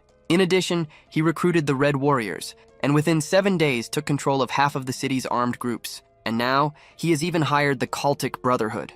Ranson simply replies that he understands. He reflects that a great deal happened while he was away, and that any longer delay would have been a disaster. Daisy asks her brother to calm down first, but he ignores her. He then states that he is more controlled and rational than ever. Then he asks where he can go to have a deep conversation with that bastard. C. Milan informs him that the next day, there will be a meeting of the Kushin Council, and Ashley will be present. Ranson declares that this is the perfect chance to deal with Ashley and all the rest of the trash. But she stops him, saying that he cannot do that, because maintaining public order is essential. She reinforces that he knows a certain scale of armed group is a practical necessity. Then she pushes a book across the table toward him, and reveals that it is a list of targets. Ranson opens the book and analyzes its contents. The list shows names in blue for decent factions, black for irredeemable trash, and red for intermediaries. He notices that even those marked in red live off illegal activities, but C. Milan insists that they need them to keep the city running. Looking at the list, he asks whether Ashley is also marked in red. He then asks if everyone listed will be gathered tomorrow, and C. Milan confirms that they will. Ranson stands up, closes the book, and declares that he will handle the rest. The next day, in a ruined part of the city, several armed groups are gathered, waiting. One of the men points toward an arrival and tells the others to look. Ranson approaches accompanied by Katrina and Baron Daroa, and a man comments that he was alive after all. Katrina Egion of the Ilnion family is at his side, and Baron Daroa, also of the Ilnion family, accompanies him. Ashley turns and greets Lord Ranson. The bandit approaches, expressing relief that he came and that he is safe. Ashley asks why Miss Daisy did not come, and Ranson questions why he is asking about her. He replies with a smile that he likes girls with strong pride. Ranson stares at him with a cutting gaze. Ashley then asks if he heard about his proposal and asks him to look upon it favorably. He continues, saying that becoming family would not be bad for the new count. Ranson questions the title of new count, and Ashley confirms that he is the new count, and states that no one there would deny it. Ashley then declares that even the count will not be able to ignore his faction, since half the city is in his hands. He addresses the crowd, asking if they heard that some guys caused trouble during his absence. Then he raises the book containing the list of targets. Ranson points to the Karu family and accuses them of massacring an entire family to steal their property. He simply calls for Katrina. A member of the Karu family tries to explain himself while drawing his sword, but Katrina advances and executes the man with a single strike of her sword. The other faction members react, declaring that Ranson has gone mad. Ashley comments that the new count is frightening and that he is enforcing the law from the very beginning. Ranson then calls for the Rororan family, and Baron Doroa executes one of its members. The Heron, Dazbiker, and Lucas families are the next to be called and eliminated. Ashley watches the bodies lying on the ground after the mass execution. He turns to Ranson and says that he thinks they understood the message. Ranson states that being too frightening can be counterproductive before calling the next names. He then lists the names Taplin, Dusk, Kukurak, X, and Shadowker, leaving Ashley surprised. Ashley turns to his men and shouts that this is why he warned them to know when to stop. Ranson, Baron, and Katrina walk toward him. Ashley stares at him and tries to justify himself to Ranson, saying that he always respected the limits and that the problem lies with the others. One of his allies confronts him, questioning why he is trying to distance himself now that they were profiting together. Ashley's ally accuses him of keeping the dirtiest share of the profits. Ashley and his men step back, questioning the title of New Count. Ranson prepares to act, and Ashley reacts as he senses the imminent danger. Then Ranson charges forward and strikes Ashley with a swift blow. Ashley staggers backward, questioning what he thinks he is doing. Ranson then lists the bandits' crimes, including 3 drug production facilities and 12 forced prostitution networks. And all of that was managed by Ashley. The sentence of execution is then declared. Ranson faces Ashley and his men amid the ruins. Then Ashley summons the Red Warrior Squad. Warriors in armor march toward him. Ranson warns him that it is still not too late to stop this bravado. But Ashley warns that if they continue like this, both sides will be annihilated. Ranson swings his blade at Ashley's neck, beheading him. The other men watch the scene in shock. The great warrior Uxala approaches and asks whether he truly intends to finish this. Ranson simply tells Uncle Uxala to choose an option. The warrior is then asked whether he will retreat or attack. Ranson asks if he truly believes he can kill everyone in that land of thieves, and how clean he is to say such a thing. Ranson states that whether one is clean or not is not what matters. He continues, saying that because of people like the warrior, families are destroyed. In a memory, a boy begs his mother not to leave. Illegitimate children are born, and the city gains more orphans because of it. Ranson then wonders what difference telling him all of that will make. With his sword raised, he warns that if Uxala does not understand, he will die. The warrior watches him. Then Ranson charges toward the men behind him. Uxala and the others are struck by the blow. Wounded, the warrior looks back. Amid the fallen men, he shouts for everyone to attack, for Ranson intends to kill them all. One of the men agrees, stating that if they do not work together, they will all die. Ranson confirms that he will kill them all and challenges them to attack him at once. He then blocks the multiple attacks of his opponents. Ranson grips his sword, preparing for the battle. He concentrates for the next move. Surrounded, he defends against multiple attacks while striking at the same time, killing them all. Uxala calls him a bastard and charges toward Ranson, trying to strike him with his sword, but Ranson severs his head in an instant. The spectators call him insane, saying that such a thing cannot be possible. One of the men wonders if he is a grandmaster. Ranson then asks if they are the men Ashley hired. The group reveals itself as the Kalsaric Brotherhood. He looks at his new opponents over his shoulder. One of the men kneels and begs to be spared. Ranson admits that he is a bit weak for that kind of situation. He then orders everyone to kneel and raise their hands. One of the men asks if there are about 70 people left in total. With his sword in hand, Ranson decides that it is time to end this. He charges forward and cuts down several opponents at once. One of the survivors declares that they cannot defeat him. Then the man shouts for everyone to run. The men flee in panic through the ruins. Arrows are fired toward them.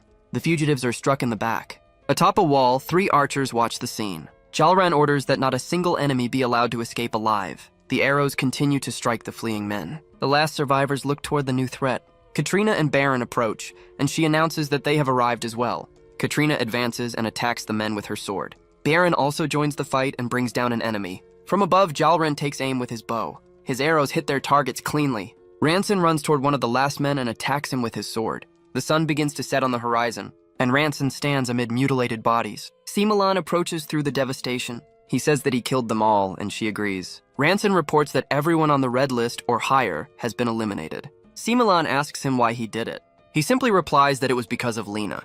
Ranson explains that those men were the reason Lena became an orphan, and he hates seeing the number of orphans continue to grow. He wants the city they govern to be a place where children can live and smile, but states that they were a necessary evil. Milan argues that if they do not have the strength to hunt monsters, the city will die. She laments that she cannot think of a way to gather enough power to protect the city. Ranson smiles and asks whether he acted without thinking. Then he suggests excavating ruins. Milan questions the idea of excavation. He confirms it, mentioning a place he visited recently. Ranson speaks about Mibavar, the goddess of wisdom, one of the 13 forgotten ancient deities. It was the place Iodin looked toward every day, the City of Knights. There lies the Shining Steel. He explains that if news of the excavation spreads, all the warriors of the Land of Thieves will head there. A group of people rides in a line through a forest. One of the riders asks if this is really safe, even though they were instructed to follow the merchants. A knight finds the sudden excavation of ruins strange, since there were no rumors, especially with the city in turmoil because of the purge. Another man questions the subjugation of monsters and regrets having come to that place. Ranson reflects that for merchants, fewer warriors mean less trade, which would certainly leave them dissatisfied. He then wonders what their expressions will be like later. Ranson turns to Kalsaric and asks if he has thought about the matter. Kalsaric states that to repay his debt, he and his brothers will dedicate their lives to serving him for the next year. But he adds that staying permanently requires more consideration, as they need to discuss it with their brothers and resolve matters in their hometown. Ranson concludes that in the end, they lack the conviction to place their trust in him. With a smile, Ranson says that it is a shame, because that is the only chance to claim a ruined castle. Kalsaric realizes that Ranson's gaze is not merely a bluff. The group rides toward the ruins. Upon arriving, the men question the place, seeing only a pile of rocks. Ranson explains that to others it may be just rocks and pillars, but to him the place is familiar. He observes the beautiful transformed site, a place that somehow vanished. One of the men comments that he cannot see any ruins. Ranson instructs him to look carefully, because everything they see is ruins. With a movement of his sword, he cuts away the vines blocking the path. The men look ahead and ask if those are walls. The group comes upon an immense structure covered in moss. Kalsaric approaches to inspect the construction. He runs his hand along the wall and comments on the architectural technique with no visible seams. Then the man wonders if it is from the era of magic. Ranson smiles and asks what everyone is waiting for. He orders them to tear away the moss. One of the men responds affirmatively while staring at a statue covered in vegetation. Another man announces that he found something there as well. A third discovers that it too is a wall. He then warns that there is a door there. Among the vines, the men discover pieces of metal. One of them identifies the material as Lucerus steel. He then lifts an ancient sword he found. Another man announces that he also found a sword. A third finds a suit of armor. Before long, one of them is already holding 3 ancient swords. Kalsaric realizes that the rocks and pillars are, in fact, buildings. He asks Ranson if they have just discovered an entire ancient city. Ranson simply welcomes them. He welcomes them to the ancient city of steel.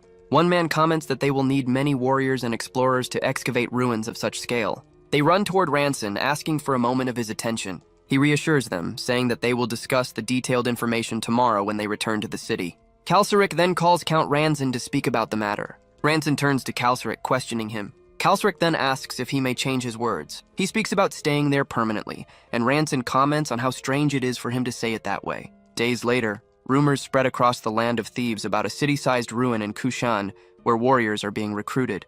Upon hearing about ancient weapons and armor, two men agree that they need to hurry before others claim them. In search of treasure and opportunity, everyone gathers and heads for the city of Kushan. A new day begins in the city. Ranson tells the group that the last 3 days were a chance to make things clear to everyone in the city. He continues, stating that now they know who truly rules the place. Baron and C. Milan know that the real fight begins now, as they will have to defend the city from beasts, bandits, and even from the Count himself. They stand on the threshold of a dream, able to shape the city, rebuild their home, and even found a new kingdom, and perhaps even take revenge on the Empire and reclaim the kingdom of Van Roa. Katrina and Daisy Ilneon listen attentively. Jalran adds that this also applies to the younger siblings, even those not born in Van Roa. Seklin Ilneon states that each of them will found their own houses. Ranson encourages them to grow stronger and dream higher, to restore what was lost and build what never existed. He then announces that he called them early because, from now on, they will train every day at that hour. Ranson will teach them a form of swordsmanship he mastered recently, pure fencing returned to the basics, without aura. Katrina asks why he is not teaching them aura techniques. He explains that they will learn about the sword itself, and that mastering this will make them stronger than a sword master. She then asks if that is why he suddenly became so strong, and Ranson simply confirms it. Katrina jumps excitedly and asks him to teach them. Ranson smiles at them. He then asks them to draw their swords, as he will explain the rules. The first rule is that during training, he is their master and will not hold back. The second is that for 24 consecutive hours, they must never let go of their swords, not even to sleep. He raises 3 fingers to announce the third rule. They must block however they can, and counterattack however necessary. Ranson apologizes to Katrina, but states that the older ones always take the first beating, and then strikes her in the face. He says that he would not hit her hard enough to injure her. Ranson explains that they only grow stronger after getting beaten. He then tells them to focus as if it were real combat, because the connection with the blade deepens only when it is wielded until the mind goes blank. Ranson strikes Daisy with his training sword. He reminds her that she once called that older brother Sir. Then he attacks Seymolan for conspiring with rebel forces behind his back. Seklin is also struck for always acting like an adult. Jalran is next, and he hears that now he is the one getting beaten. Ranson pauses for a moment. He then says that it feels incredible, perhaps because he has gone a long time without training. Jalran and C. Milan call him crazy for laughing while attacking them. But Katrina decides that they will not just stand there and take the beating. She then shouts for them to attack from all sides at once. The group rushes at Ranson and he blocks the multiple attacks with his sword. Ranson stands amid his fallen companions and asks if that is all they have. Katrina is lying on the ground. C. Milan and Seklin are also down, with her saying she cannot get up and that he should just kill her. Ranson looks at the last warrior still standing. With his sword planted in the ground, Sarua supports himself as he rises. He steadies himself to face his opponent. Ranson recalls the moment of the coordinated attack when the two clashed. The entire group attacked him at once. He realized that Sarua's blade alignment and speed were good, but his anxiety made him hesitate before contact. He decides to observe him a little more instead of pressuring him too much for now. At the end of the day, the training comes to an end. Ranson then announces that it is time for a meeting. Lying on the ground, Seymolan asks him to just kill her. Meanwhile, rumors of the ruins spread and reach the ears of the giant of the northwest. The man questions his servant about the city of Kushan. The servant informs him that Xius is dead and that an ancient city has been discovered. With a smile, the man declares that the heavens are on their side and orders the preparation of an army made up of the fastest and most experienced. He then states that what matters most is speed. Harun, the Gale King and one of the 5 kings of the Land of Thieves, declares that it has been a long time since his heart raced like this.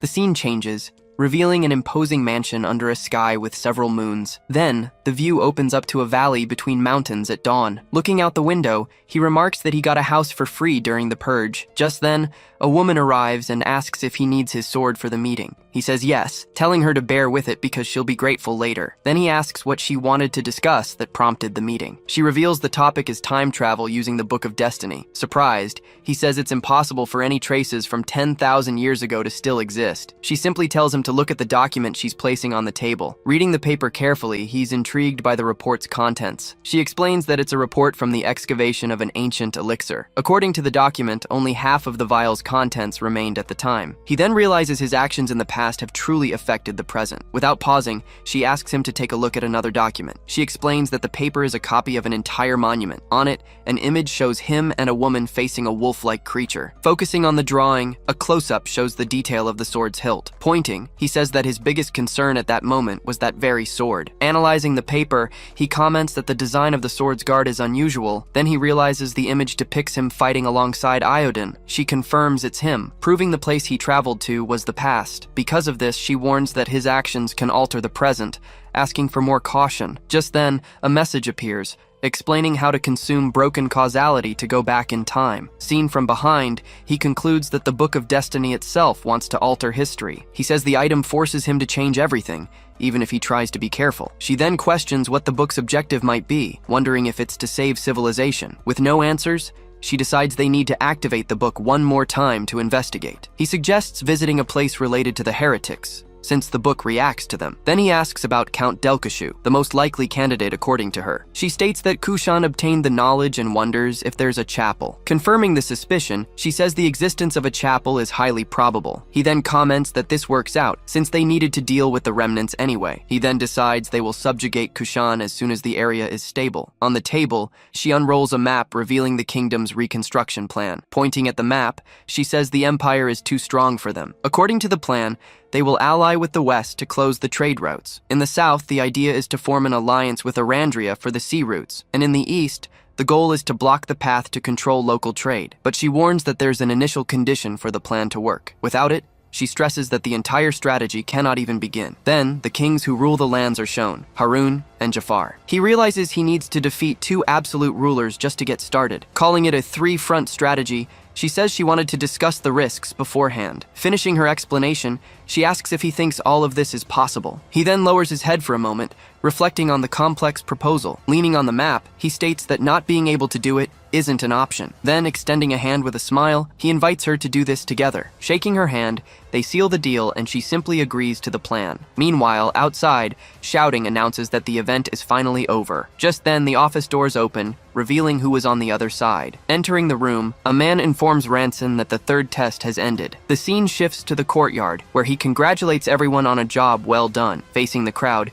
he begins to explain about the 20,000 registered candidates. Out of that total, only 3,426 passed the final test. Announcing their success, he promises to pay everyone a monthly salary of 12 dalens. Thus, an elite army capable of facing the empire was finally formed. Observing the result, she sees the beginning of the three-front strategy she created. With his new army, he prepares to write a new page in history. With a smile, he asks everyone to follow him on this path. Pointing to the table, he tells everyone to start filling out their contracts. In front of a large crowd, the new recruits begin to sign their contracts. With everything finalized, she slams the pile of signed documents onto the table. Turning to her, he observes the courtyard with the ruined buildings in the background. Greeting one of the recruits, he says that now all the contracts are signed. Putting an accessory on his head, he warns the men that there's no escape. Then he welcomes everyone to the training camp from hell. With his arms crossed, he tells everyone to prepare for what's coming. Returning to the conversation, he says they need to end this subjugation quickly. She then asks him to do it in 3 weeks if possible. With a smile,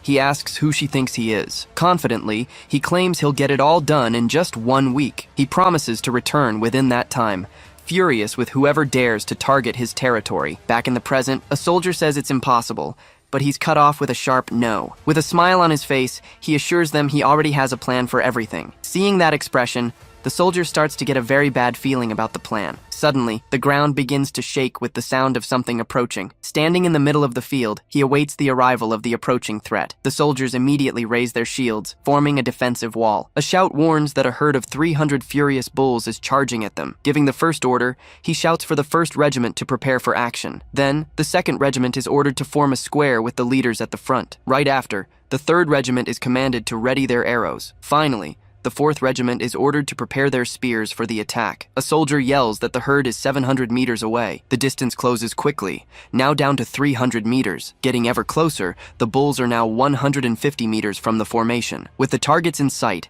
the archer commander orders everyone to prepare to fire. Then, a shower of arrows is fired, falling upon the first row of bulls. Several arrows strike one of the beasts square in the head, piercing the target. Seeing the result, he yells for the spearmen to throw. Throwing his spear, one of the warriors attacks with all his might. Flying through the air, the spears hit the bulls dead on, piercing through their bodies. More spears follow the attack, piercing and bringing down more bulls. Wounded, one of the giant bulls roars in pain before collapsing to the ground. But the rest of the herd continues to charge forward without slowing down. On the front line, a soldier with an axe braces for direct impact. The shieldmen are ordered to hold the line firm to withstand the impact. Shouting the new order, he commands the regiments to surround and annihilate the enemy. Leaping over the herd, a soldier strikes one of the bulls with his spear. The blow sends the spear through the creature's chest, and it roars from the impact. In the midst of the battle, he continues to shout orders, guiding his men's attack. After the confrontation, the sky darkens as the dust from the fight begins to settle. Standing in the silence, the soldier surveys the aftermath of the battle. The scene pans across the battlefield, revealing an overwhelming first victory. He comments that common sense dictates that the strongest warriors go first, but the commander had formed the front line using only regular soldiers. Even so, all 300 bulls were defeated without a single casualty in the army. The soldier realizes that Count Ribera is a man who defies common sense. Turning around, he calls out to the Count to start an important conversation. He then apologizes for having doubted his commander's strategy in the battle. With conviction, he states that he now believes it is possible to defeat them in a week. Hearing the apology, the commander just observes him intently in silence. Satisfied with the response, he announces that the real battle begins now. Then he orders everyone to check their weapons and take a moment to catch their breath. While some soldiers rest, he strides purposefully through their camp. Moving away from the group, he heads alone toward the entrance of the dark forest. With a serious face, he notices strange movement coming from within the woods. Stopping at the edge of the path, he stares into the darkness, waiting for what is coming. With a slight smile on his face, he awaits the arrival of his next threat. Suddenly, a horde of monstrous creatures emerges from the darkness of the great forest. To succeed in the operation, 3 regiments were needed to cleanse the area. Leading the attack, the 1st Regiment advanced directly into the heart of the land. Meanwhile, Katrina prepared for battle, mounted on her horse with a spear. With the 2nd Regiment, she was in charge of protecting the group's rear. Suddenly, a massive horde of monsters crested the horizon, charging in their direction. The creatures surged forward in massive numbers, rushing straight for the front line. On the front line, a soldier blocked a punch from the creature with his shield. The impact of the blow shoved the soldier back forcefully. Then, a spear burst through the shield from behind, aimed right at the monster. The spear found its mark, piercing the creature's face and making it scream in pain. The force of the strike sent the monster flying backward through the air. Just then, another creature charged forward, swinging a heavy weapon. Arriving at high speed, Katrina intercepted the attack and cut down the creature in her path. After the precise strike, she continued riding through the battlefield. Turning to her soldiers, she yelled that the 1st Regiment would die if they failed. She screamed at them to fight like they had 2 lives and hold the line. With the regiment's advance, the frightened monsters began to flee towards the border. The 3rd Regiment's mission was to stop them from reaching the capital. Seeing the targets approaching, an archer shouted the order for everyone to fire. Then, a massive volley of arrows rained down on the monster horde. The arrows pierced the creatures, hitting them squarely and making them shriek in agony. He yelled at his men not to stop, ordering them to keep firing without hesitation. Shouting again, he warned that if they stopped now, the 1st Regiment would die. This was because the 1st Regiment was fighting surrounded by monsters in the heart of the borderland. That's why he ordered them to endure, repeating the command to fire relentlessly. Amidst the chaos, the soldiers of the 1st Regiment continued to fight bravely. With a swift movement, one deflected a creature's attack, blocking the blow. A warrior withstood another attack, stopping the monster's weapon with his great shield. Even wounded, he yelled for the monsters to come at him with everything they've got. Watching the fight, a soldier remarked that Zal Toran was truly a great fighter. Holding his sword, he said he wished he could fight as well as the others. He then lamented, asking why he wasn't born with any talent for fighting. Just then, a soldier yelled that the central unit was collapsing, ordering them to hold the formation. Looking at the chaos, he realized there was no one who could help now. Before the line of defense, he saw his comrades struggling to hold back the monsters. In despair, a warrior shouted that he couldn't take it anymore and begged for any help. Going back in time, the scene shifted to a training yard full of dummies. In that place, the commander stood before him as he lay on the ground. Helping him up, the commander asked why he always got beaten in training. He then explained that the sword itself was already showing him how not to get hit. Telling him to stop running, the commander warned that a sword always wants to fight. After hearing that, the blade of his sword began to react during training. With his sword in hand, he remembered the advice to fight, not flee. Focused on his training, he executed a powerful horizontal slash with his sword. Back in the battle, the creature charged and attacked the shield wall. Baring its teeth, the monster prepared to deliver a fatal blow. Then it struck from above, trying to crush the warrior with its arm. Without retreating, the warrior faced the creature's attack, waiting for the right moment. In that moment, he realized he finally understood what must be done. With his eyes shining, he said he could now see everything clearly. He understood where to strike, knowing exactly how he must cut to win the fight. Moving forward, he passed the creature and landed a precise slash on its body. After executing the strike, he stopped and observed the result of his attack. Surprised, he looked at the sword in his hand, which was now glowing with energy. Just behind him, the commander clenched his fist, satisfied with what he just saw. Patting him on the shoulder, the commander congratulated him on his great achievement in the fight. He explained that it was a secret technique learned 10,000 years ago. With a smile, the commander said he had talent and just needed to listen. Hearing the praise, the young warrior was speechless, surprised by what he heard. He rested a hand on the young man's head, comforting him for having succeeded in protecting someone. After a week of intense battles, the mission's result was finally revealed. Celebrating their success, they managed to eliminate 70% of the monsters in the region. With their objective achieved, the mission was completed, and they returned to the castle. Stretching in relief, he said that nothing was better than coming home. With his hand on the doorknob, he prepared to open the hall door. Opening the door, he entered and called everyone for a meeting before they ate. Inside the room, he found everyone seated at the table, the atmosphere heavy with tension. Completely confused, he asked why the mood was so strange. He then asked why the soldier was covering his face with his hand. Trying to hide his face, the soldier tried to stammer out an explanation for his brother. Losing his patience, he pulled the soldier's hand away and demanded to see his face. With wide eyes, he was shocked to see what had happened to him. He pulled the hand away, revealing the soldier's large black eye. The scene shifted to a bar, where he asked who did that to the soldier. Sitting at the counter, the man responsible for the assault calmly drank from his glass. The scene changes, showing a small village with old-style buildings. Walking along the stone streets, he crosses the village toward his destination. Back in the room, he insists on asking who attacked him. A soldier is surprised to hear that even Ribera was beaten. She explains that Baron was disciplining warriors when an old man picked a fight with him. After that, Ribera went to confront him and came back just as injured from the scuffle. Furious, he questions how they could dare to hit his younger brother. The scene shifts to a tavern, where someone is praising the old man, calling him incredible. Inside, warriors ask who that old man is, capable of defeating Baron like that. With a mug in his hand, the old man just lets out a long, loud laugh. Suddenly, he stops and looks to the side, noticing someone's arrival. Arriving at the tavern, the commander asks if he is the man he's been looking for. Standing in the middle of the room, the two face each other in front of everyone present. He says it's a pleasure to finally meet him, as if he'd been waiting for this. Confirming he was waiting, he introduces himself as Zahir, in the service of King Harun. Confused, he questions what the old man just told him. Meanwhile, the other patrons in the bar start to gossip about what's happening. He gets straight to the point, asking why a renowned expert would beat his men like that. Laughing, the old man admits he got carried away,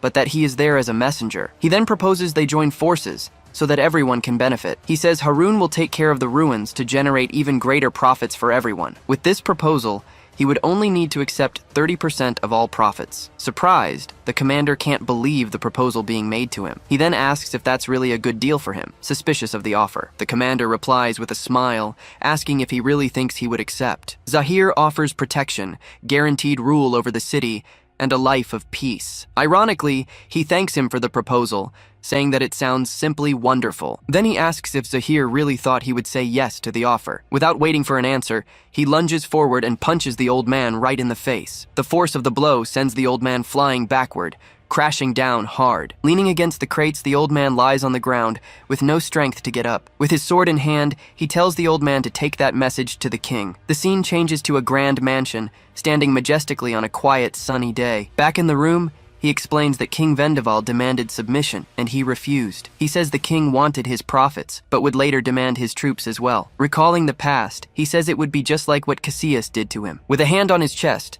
he vows not to make the same mistake again. Even though he's confident of victory, he says he fears his allies might get hurt. Sitting in his chair, He turns and says he wants to hear everyone's opinion. Glancing to the side, he tells them that if they are afraid, they can retreat from the battle. Seeing their reaction, he wonders why everyone is looking at him that way. A woman questions his passive attitude, saying they have always lived on the edge. Katrina says the burden of the kingdom belongs to everyone, and that they are with him. She then asks His Highness, Ransen Manhwa, to take the lead and guide them. With a smile, he realizes that everyone is there for him at this moment. With his hands clasped, one of the men swears he will follow any order he gives, but he asks for honesty, questioning if they can really win the fight against Harun. With a confident smile, the commander says he certainly doesn't see himself losing. The soldier agrees, saying he trusts him with his life and asks for double pay. With a smirk, he finds the soldier's mercenary oath of loyalty amusing. He then decides they will also hurry to capture the city of Kashu. The soldier asks when they will leave, guessing it will take about 3 days. Without hesitation, he replies that no, they will leave for the mission tomorrow. Giving the order, he commands the emergency bell to be rung to gather all the troops. Shifting to a camp at night, the king is laughing at the news. Sitting in his tent, the king asks if Zahir was really thrown out like that. With a bruised face, Zahir asks the king not to laugh at his situation. The king calls him impressive, questioning how he couldn't even dodge the punch. Zahir says he doesn't even remember, and that he woke up already outside. The king then concludes that Ranson is incredible, since Zahir could kill a master. Zahir then states that he seems to have far surpassed that level. Agreeing, the king says he also seems to have a very strong temper. He then describes him as a wild beast, a truly untamable creature. With a smile, he says, there are people who don't open their hearts. The scene changes to a valley with several moons in the sky at dawn. From the tower, he says that this kind of person only listens to the sound of horses. They then gather in the courtyard, ready for the impending departure. Shocked by the news, he asks if the city has already been sold to the king. Moving to the city of Kinalo, bodies are scattered across the streets. In their armor, knights patrol the empty city streets on horseback. Afraid, the residents hide and watch the movement through their windows. Seated on his throne, the king observes the great hall of his new castle. With a cloth, he slowly wipes the blood from his sword's blade. With a contemptuous smile, he refers to his enemies as fools. Stepping on a body, he asks if they thought he stood still out of fear. He explains that the Empire's intelligence network was a major nuisance, but he says that having the vampire as his subordinate makes everything more convenient. Zahir says he is a man of great resourcefulness and skill with information. The king says he was surprised when Kesseris sought him out, asking to carry his banner. Zahir explains that Kesseris knew he wouldn't survive a war against them. Therefore, he concludes that Kesseris is much smarter than Ranson. With a smile, the king says he's curious to see Ranson's expression. Sitting on the throne, he decides he will give him one more chance. Giving the order, he commands a letter to be sent to Ranson before Kashu. Zahir then asks what the content of the message should be. With a smile, the king simply replies that the letter will contain an ultimatum. Changing scenes, he observes the great castle of Kashu city from a distance. He finds it impossible that the Gale King's army has already reached the location. According to the map, the distance covered would indicate a physically impossible speed for an army. Seeing the banner, he concludes that Kesseris must have set the stage to receive them. Then he realizes the banner is just a bluff to make him retreat. His captain warns that they need to fall back, as attacking there would mean a declaration of war. With a smile, he scoffs at the idea of starting a war over a banner. In a memory, Kesseris says the city of Kashu has always been his. Fallen and bloodied, he appears completely defeated on the staircase steps. Back in the present, he orders Kaltik to take command of the entire unit. He then declares that he will take Kesseris' head and open the gates. Running alone, he advances at high speed towards the immense castle. Reaching the wall, he leaps nimbly, ready to invade the castle alone. A guard shouts for him to stop, warning that Kashu is now the king's territory. He lands in the courtyard and stops, looking around with a serious expression. Ignoring the warning, he continues walking slowly towards the castle entrance. Annoyed, the guard yells, asking if he can't see the king's banner. In a combat stance, he prepares to advance, regardless of the threat. The guard warns that any advance will be considered an act of direct hostility. Without a word, he leaps towards the guard, ready to attack. With his sword in hand, he prepares to deliver the first blow against them. Lunging forward, he cuts the banner the guard was holding in a swift motion. Startled, the guard screams in fear, surprised by the speed of his attack. Looking at the guard on the ground, he asks where the banner he mentioned is. Stepping on the flagpole, he continues running towards his objective. With his new abilities, he feels his body is lighter, getting there in no time. Seeing the invasion, A guard points and shouts for the archers to shoot him. Surrounded by arrows in the air, he prepares to defend himself with his sword. Holding his sword firmly, he concentrates his strength for the next move. With a single circular strike, he manages to deflect all the arrows at once. Terrified, a guard screams to the others, saying he's a monster. Then a knight says victory will be theirs if each of them lands a blow. Hearing the order, several specialists advance together to join the attack against him. Using an enemy as a foothold, he leaps higher, saying he'll make good use of it. Watching everything, a young soldier says this whole situation is complete madness. Shouting, a warrior warns that he can't dodge, telling everyone to attack now. Twisting in midair,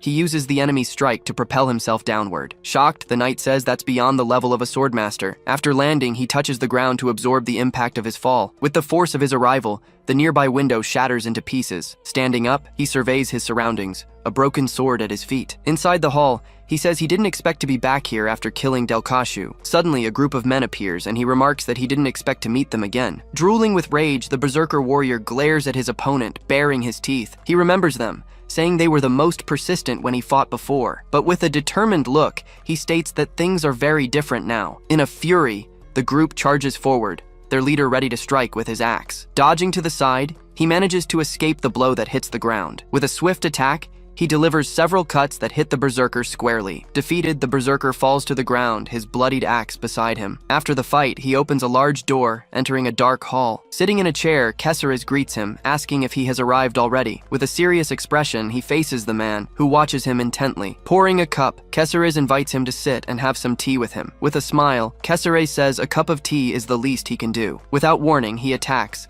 delivering a swift slash towards Kesseres. Startled, Kesseres drops the cup, which shatters on the table. He warns that Kesseres talks too much after touching what is his. Outside, the guards anxiously await their leader's return. Suddenly, he returns and throws Kesseres' head in front of them. Holding it out, he offers the head as proof of his victory at the castle. Faced with the outcome, he asks if the guards still wish to fight. Shocked, a guard says that's impossible, as only 10 minutes have passed. In just 10 minutes, he managed to invade the castle and return with the head.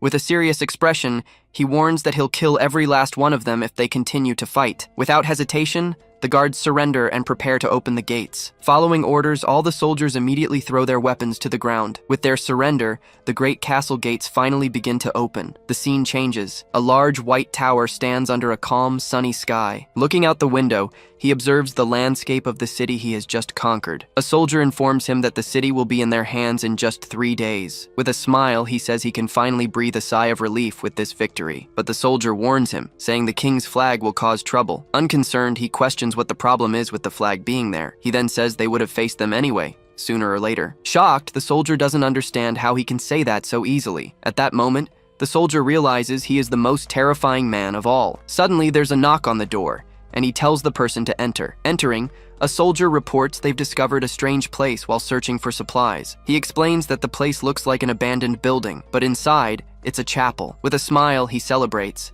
saying that there was a chapel here too. Giving the order, he commands them to leave the chapel as it is and forbid entry. With his arms crossed, he decides to put aside the time travel for now. With a determined look, he states that he'll deal with King Harren first. He sends Kalsarik near the castle, as cutting down the flag will have consequences. In position, the scouts watch the city from afar, waiting for any enemy movement. Leading the group, the warrior Pirje says he must be a madman. She can't believe he ignored the flag and captured the city of Kashu. With a smirk, she wonders if he has 10 lives to be so bold. Mounted on her horse, she says they will show him their lord's final mercy. Without hesitation, the warrior charges forward on her horse, leading the group of knights. Leading her men, the troop rides at high speed toward their destination. Seeing them approach, a guard shouts a warning that the enemy is getting close. Riding on, the warrior gets closer and closer to the enemy camp's wall. From atop the wall, the archers receive the order to fire on the riders. Then, a volley of arrows is fired, flying through the air toward the group. Bracing herself, the warrior prepares to dodge the imminent arrow attack. With agility,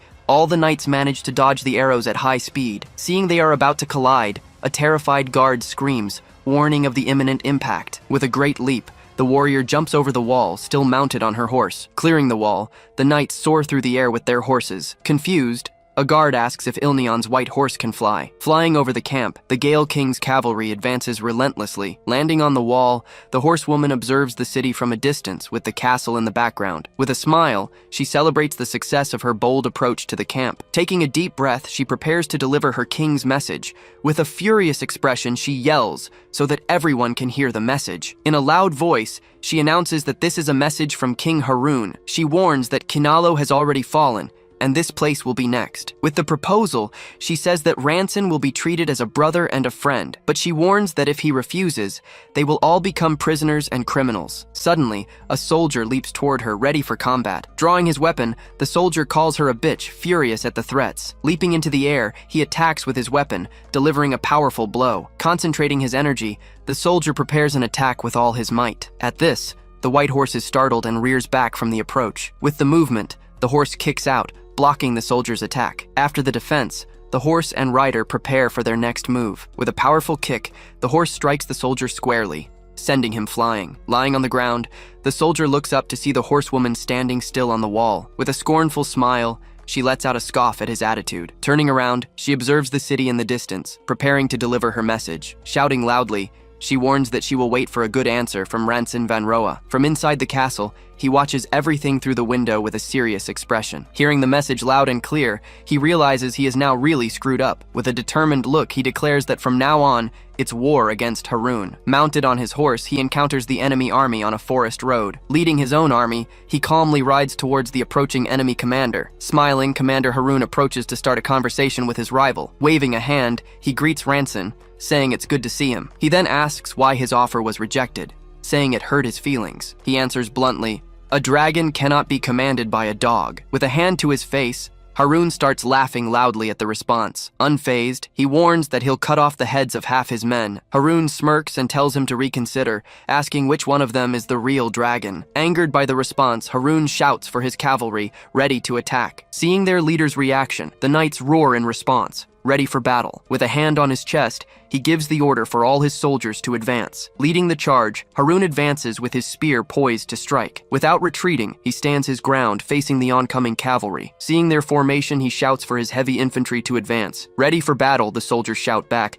advancing with their shields raised. Giving the order, the back ranks ready their spears for the imminent attack. With bows in hand, the archers prepare to fire on the enemy. Observing the scene, he braces himself for the great battle that is about to begin. In a flashback, they analyze a map, planning their war strategy. According to the map, the Wind King's forces number 20,000 against their 14,000. She says that number already includes all available warriors, which puts them at a disadvantage. Even with fewer soldiers, he devises a strategy to secure victory. He says they need a decisive battle to take down the enemy commanders. With a confident smile, Katrina agrees with the proposed plan of attack. Believing in the strategy, the soldiers declare that they can win the war. He informs them that, according to intelligence, 4 enemy generals have been mobilized. Assigning the first mission, he says Katrina must stop General Barkin. He then asks Zahir of the 100 Victories to deal with the old man. The next mission goes to Ribera, who must handle General Jedak, the gambler. Finally, he says one soldier will face Brida of the Protection, the king's mistress. With a determined look,